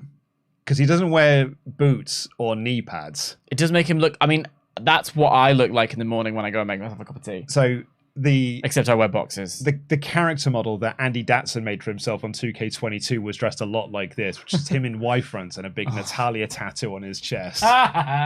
And Miz not taking anything, going straight for Matt Riddle, bashing him from behind and now kicking him, stomping a mud hole through him in the corner. He made that character model to be as creepy as possible, Oh, and that is God. sort of what I feel. It's like a little baby coming out. Miz taking his tie off, which Yep. means he is meaning business. And here we go, some palm strikes from Matt Riddle, and a kick to the head. And there we go. And a little running knee strike. oh, going there for we it. go. Oh, and basically got him up. Oh, be careful, be careful. Bro Derek. Bro Derek, crikey, we nearly didn't get that. We nearly didn't get much more on Miz, to be honest. Yeah. Matt Riddle returns. There you go. Do you know what, everyone? Something happened. Something happened. Something happened. And do you know what? Thanks for the crumbs, Vince. God knows I wanted Little him. morsels there. Send him Matt Riddle, pal. There's a Take his first name away again. there's a moment, a line I really like from Eddie Murphy's. I think is it Delirious or is it Raw? Might ironically be on Raw. Huh? When he's talking about I won't go into the context of it because a lot of his stand-ups has aged very poorly. But he's talking about like if you haven't had a lot of sex for a while, and he says like then you just accept anything. And he goes, if you're starving and someone gives you a cracker, you're like, God damn, that's the best cracker I've ever had in my life. No. But if you're then given the same cracker every week for a few months, you'd be like, oh no, Yeah. this is the same old cracker. That ain't Raw, let me tell you. Okay, I'm gonna bail before the main event. Yeah, It's that's up next. They did give us an up next graphic. It's a good idea. I don't think you fancy putting the kettle on, do you? I can do that. Yeah, for can you. I have another coffee, please? Yeah, Thank I was you. gonna wait for the podcast, but Well, I'll yeah. join you. Thank you very much, bud. Sorry to ask you now. No, that's fine. So there you go. We had a surprisement on this show for Matt Riddle, and we have some new members in Samuel and Stephen Daniel. Thank you all so much. And Young on Watch said, I would have tuned out of the show if it wasn't for you guys. Thanks for suffering with me. Jam that jam. Well, thank you, Young on Watch, for watching along with us. We are nearing the end game here, everyone. It's the final half hour of the show. So ding, ding, ding. Do get in your ultra chats so we can read them out on this show, read out any of your statements. But if you want to save them for the the Raw review, do let our moderators know, because we can put those. And any we don't do on this show, we'll just read out on the podcast, which will be coming directly afterwards. Our moderators will be linking you to the Raw review that myself and Dan Lake will be doing directly after Raw has gone off the air. So we're very, very excited to chat about this, although there will not be a lot to talk about. So, there won't be a lot to talk about, but we will have fun nonetheless, because that's what we do here at WrestleTalk. We have fun. We have got, the Desperate of the... Sorry, I misread that, but it's greatly the Derpiest of Derps. It's great. Been kind of curious about people's thoughts on things. With the sale being finalized, do we see superstars allowed to pursue UFC careers? Also, do we think we'll see WWE move to the UFC style of pay-per-views? Well, very interestingly, Nick Khan, in the week before the sale was announced, had talked about WWE returning to the pay-per-view model. So ditching what is essentially the PLE model, the Peacock model, where you just get the pay-per-views with your subscription. So you would still pay for your Peacock subscription, and then you would pay on top of that to get the pay-per-view. So they would return to $20 for each pay-per-view, or $25. Back in the day, it was like $50 pay-per-view. I think they probably want to stay a bit competitive with that, because Dynamite AEW ones are about $20, so I think they probably looked about the $20 mark. I think there will be some backlash against it, if only because I think, they have effectively been free for us. As consumers, we have gotten pay-per-views for free with our network subscription for 8 years now, 10 years. Yeah, it's like almost 10 years we've had them effectively for free. There's a generation of wrestling fans that have only known getting them for free. I remember when we were doing early Dynamite reviews, and when they were on like the pay-per-view model and were charging for pay-per-views, the people messaging me like, what? Do they expect people to buy every pay-per-view? No one's going to do that, because they're not used to the new style of the old style, it should be. They're so used to the new way that they've had things. So I'd be curious to know. Apparently AEW is $50. When I checked Fight, it said they were $20 for Double or Nothing, and it was $20 as well. But maybe that's just the Fight thing. Okay, so the AEW, their pay-per-views are $19 internationally. Okay, that's interesting. But yeah, it's $20. That's why I thought they would that's what the price was across the board, because it was in dollars. If it was in pounds, I'd be like, okay, so they're 20 quid here, but like $50 in the States. But that is interesting though. They are like $50. In fact, this person here says they're $60 in the US. So yeah, I think they would probably be around that sort of mark, that $50 per pay-per-view mark. But maybe they want to be even more competitive, because they're doing more of them, and actually do them at $20, $25. Because it is, a lot to ask in this economy for $50 a month. They used to ask for $50 twice a month at times, because they would run 2 pay-per-views in a month. They used to run 15 pay-per-views a year back in the day, 10 years ago or so. So that is interesting. Thank you very much for the update on that, Chan. Thank you for correcting me on that. That's my area, is just what I saw on Fight. So there you go. So I'll be interested to see what the fan reaction is if WWE go back, because, the genie's out the bottle now. You cannot get the toothpaste back in the tube when it comes to charging people for pay-per-views. But I definitely can see them moving back to the pay-per-view model under this merger, because UFC charge for pay-per-views, I believe. Do UFC charge? I've never watched a UFC pay-per-view, but I believe they still charge pay-per-views. So we'll find out. We'll see on that one. With regards to wrestlers pursuing UFC careers, what they have said in the announcement of the mergers is that they are separate. UFC is a division and WWE is a division. That is the MMA division, that is the wrestling division. But who's to say there won't be some crossovers to try and cross-promote each other? After all, they do own each other in the same way that Disney have Marvel. They do Marvel Simpsons crossovers to promote both the Simpsons and to promote Marvel. We've got another promo here, everyone.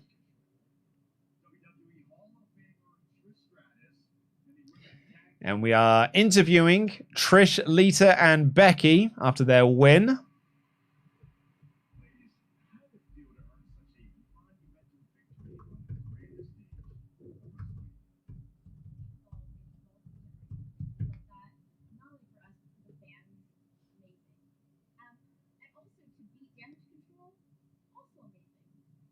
Done that a lot, though, haven't you? You're missing a Trish and Lita and Becky promo. I love Lita. Thank you very much. Tell us about it, Becky. Yeah, tell me about it.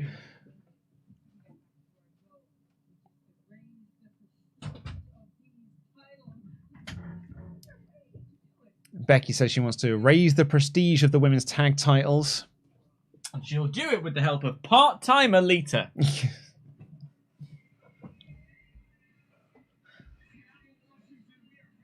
There you go. That's the match next week. Do you reckon they filmed that last night? Sorry? Do you reckon they filmed that last night? I think they filmed that last night. I think they probably would have done that in front of people if there was...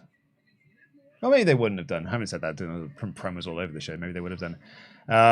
Also, next week is going to be Matt Riddle versus Miz, because that is always what happens when you debut or you return. You go into a feud with the Miz.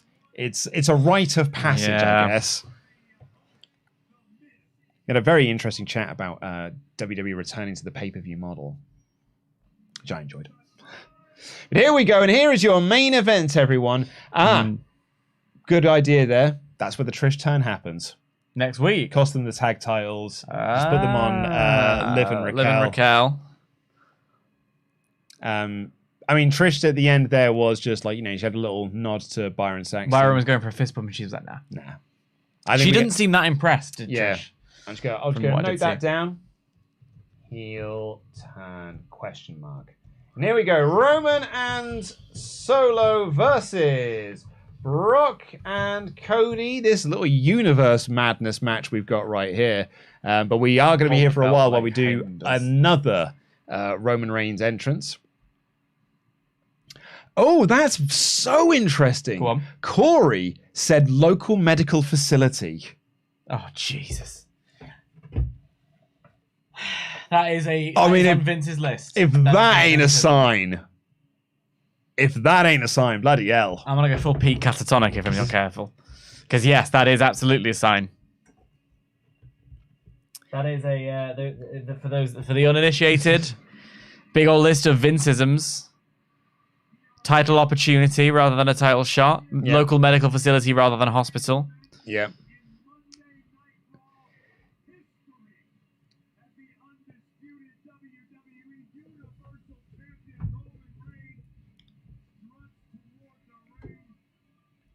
Yeah, and actually a point here that Mercurio points out, I apologize if I said your name wrong there, they also haven't said wrestler on the show. Right. That's another one that they have not said. And they've been teasing that bit by bit. They've been saying it a bit more. Yeah. Apparently we just got a very clear sign as well of Edgar's Support WrestleTalk sign. There it is. Oh, that was what it was. No, Vancouver. It looks so similar. We've got a couple of... Oh, Edgar Carrasco has linked us to the Instagram thing.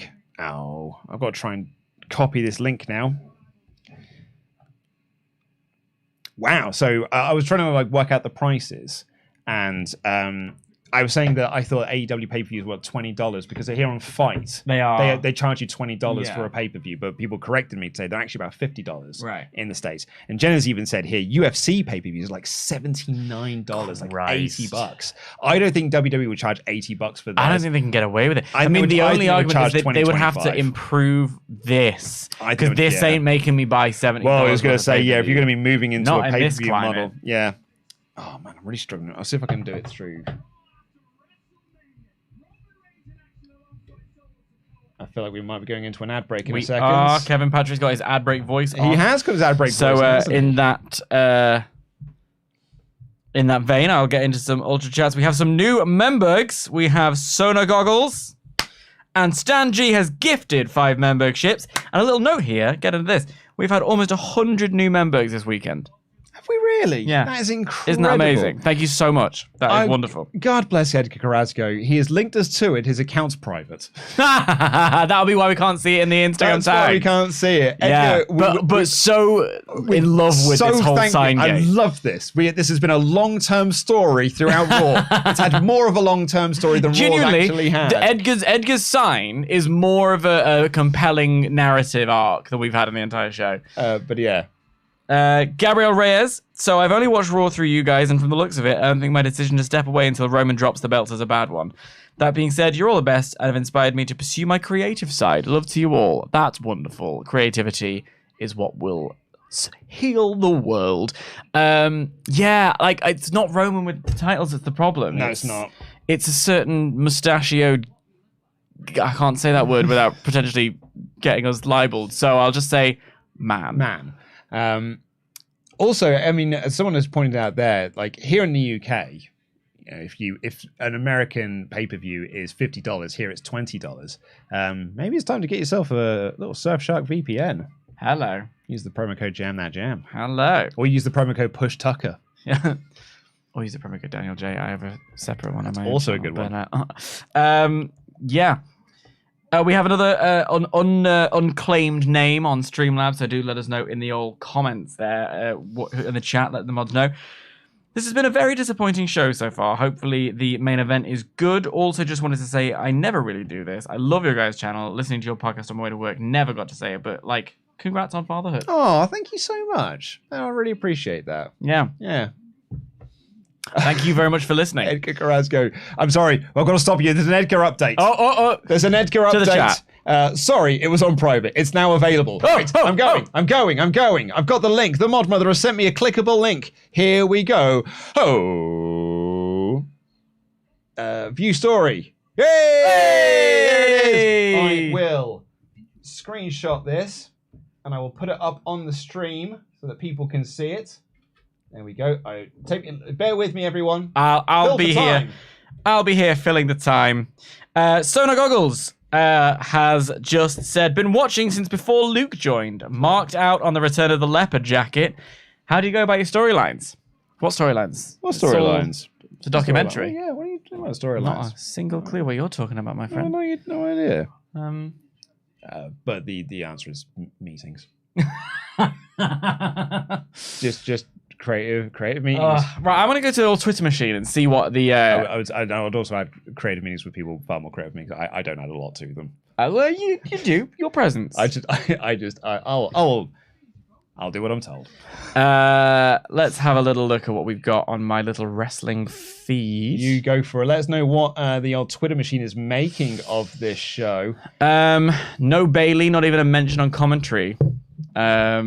That's a little. But there is an update on Fightful Select, so we'll have a little look at that probably in the review. Really? Yeah, because Shauna said I have an update on Fightful Select in our rundown of Backstage news articles. So when we will be probably looking at that to compare and contrast, because the reports for those of you who have just joined for the main event were that the pretty much instantaneously after the two opening segments, the show fell completely apart from what was previously reported. Interesting little note there. I don't know if you all clocked it. Roman has a massively taped back. Don't know if something happened to him last night. Way!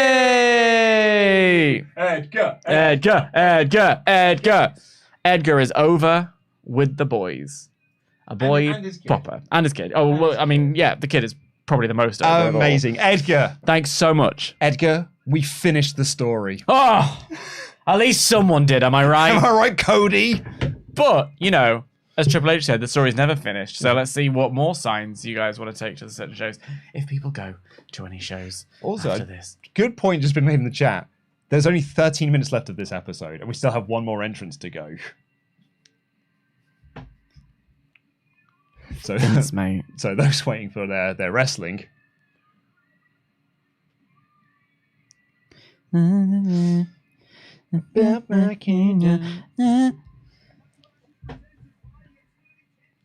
what sponsorships! But we don't get to see these because we're in the wrong country, so that works for me.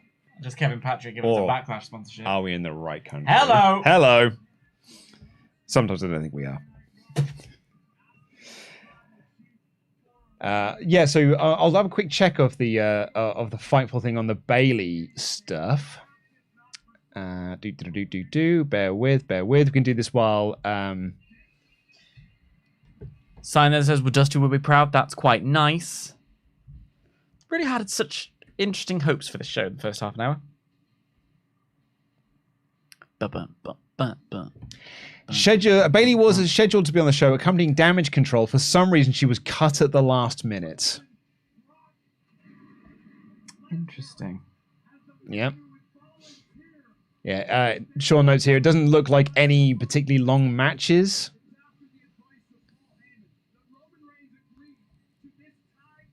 There was another one I did spot that I thought was interesting. Yeah, so there were 2 women's triple threat matches that were cut late, and a tag team match was added in, as was Omos versus Elias. That was added in? That was added in. Right at the beginning? I want to see the big man, pal. That was, oh, we still got the intros to do as well. 10 minutes left, everybody. 10 minutes So yeah, left. so that Omos match was added after the women were cut. Gracious.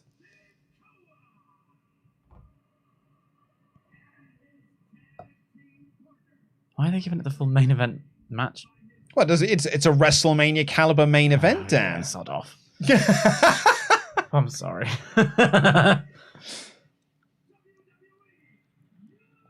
Cody with tape ribs. Love a tape rib. Yep. Don't see enough of that these days.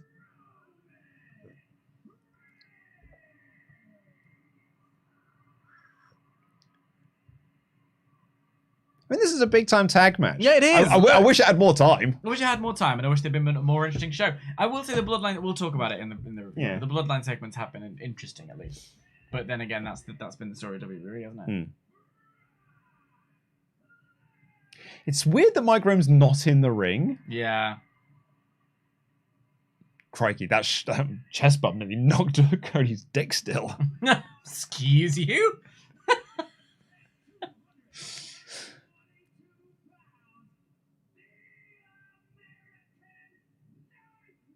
F5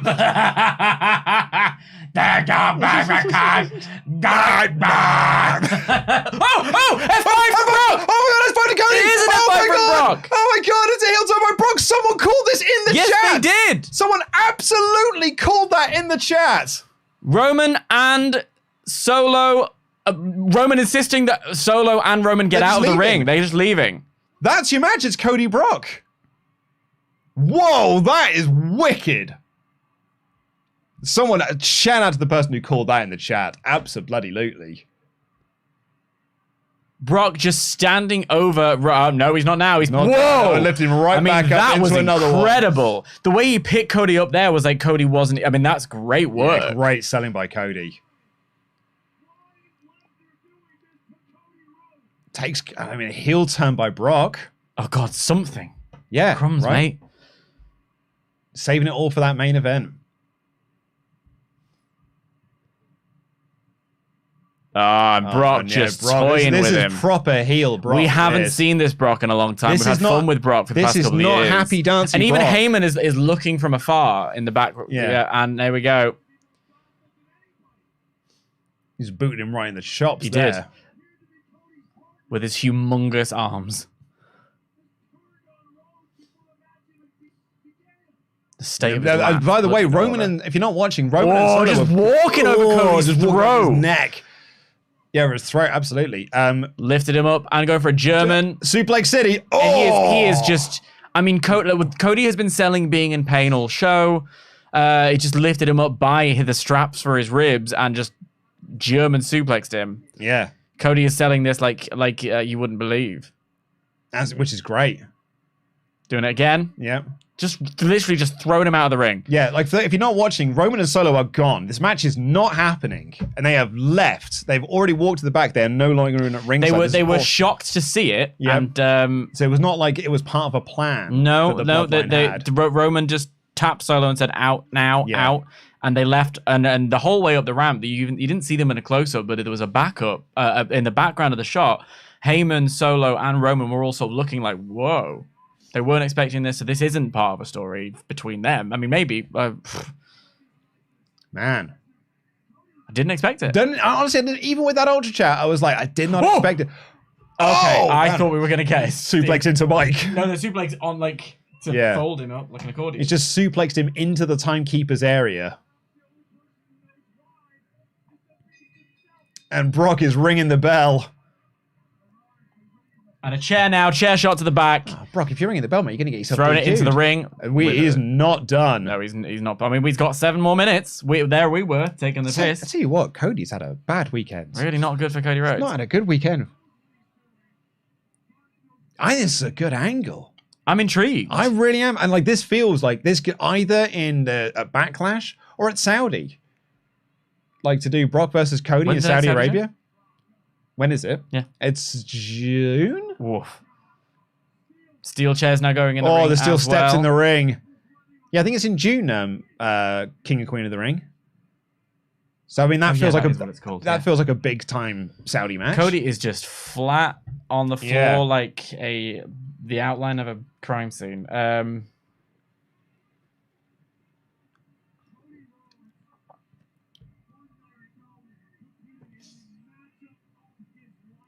This is a great angle. What's the Twitter reaction? I'm having a little look. Security are out now. The referees are trying to stop this, trying to break this up, and I think we're going to get an F5 through the announcers table. Oh, yeah, that was great. He didn't even clear the table, didn't take off the protective bit, just F5'd him, and it had a wonderful biscuity break on that announcers table. Oh, watch out, Adam Pearce. Watch out, bud. I think I nearly got a Petey Williams spine there. No, it's going to be Sugar Shane Helms. Brock is a madman. Bust him open, Brock. Brock works alone. I mean, let's get. And with all of this, can we get a poll in the live chat? What do we think?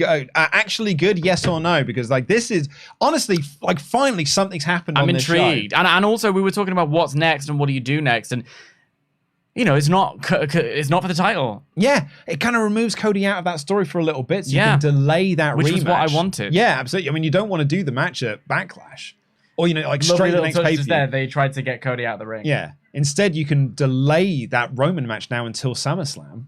I mean, it's very interesting to see what Roman does. Like, maybe Roman's not at Backlash. I mean, maybe Roman's not at like King and Queen of the Ring. Maybe he's not at Money in the Bank. Also, we were talking about how do you do a main event without a bloodline? Brock Lesnar versus Cody Rhodes. Are you joking? I mean, we ain't seen that. Yeah.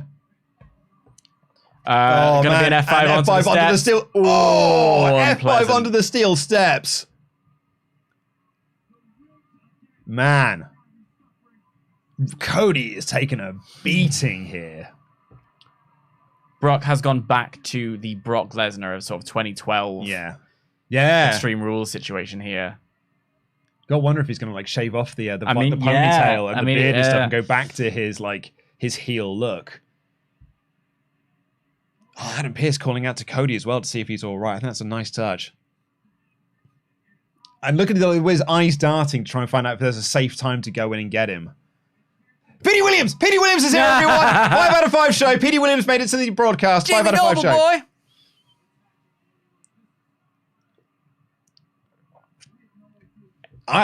Cody has sold this spectacular. Yeah, he really has. He's made the most of this angle. And look at that. The second that Brock is out, rushing in to check on Cody, removing the chair. Oh, is Brock going back for more? Though. Has Brock realized there's still 3 minutes of this broadcast left? Cody's starting to stir. Yeah.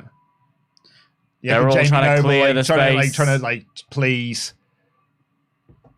Oh, Brock it's because slowly stalking back to the ring. It's because Cody's still. And now he's gone straight for him. Who'd he go for? He chased them all away. He chased away Jamie Noble, gone for a steel chair, taking it back into the ring. It's because Cody's still moving. Yeah, Cody's still moving. And another big chair shot to the back. Big chair shot. And another. And a chair shot to himself. An unprotected chair shot to himself.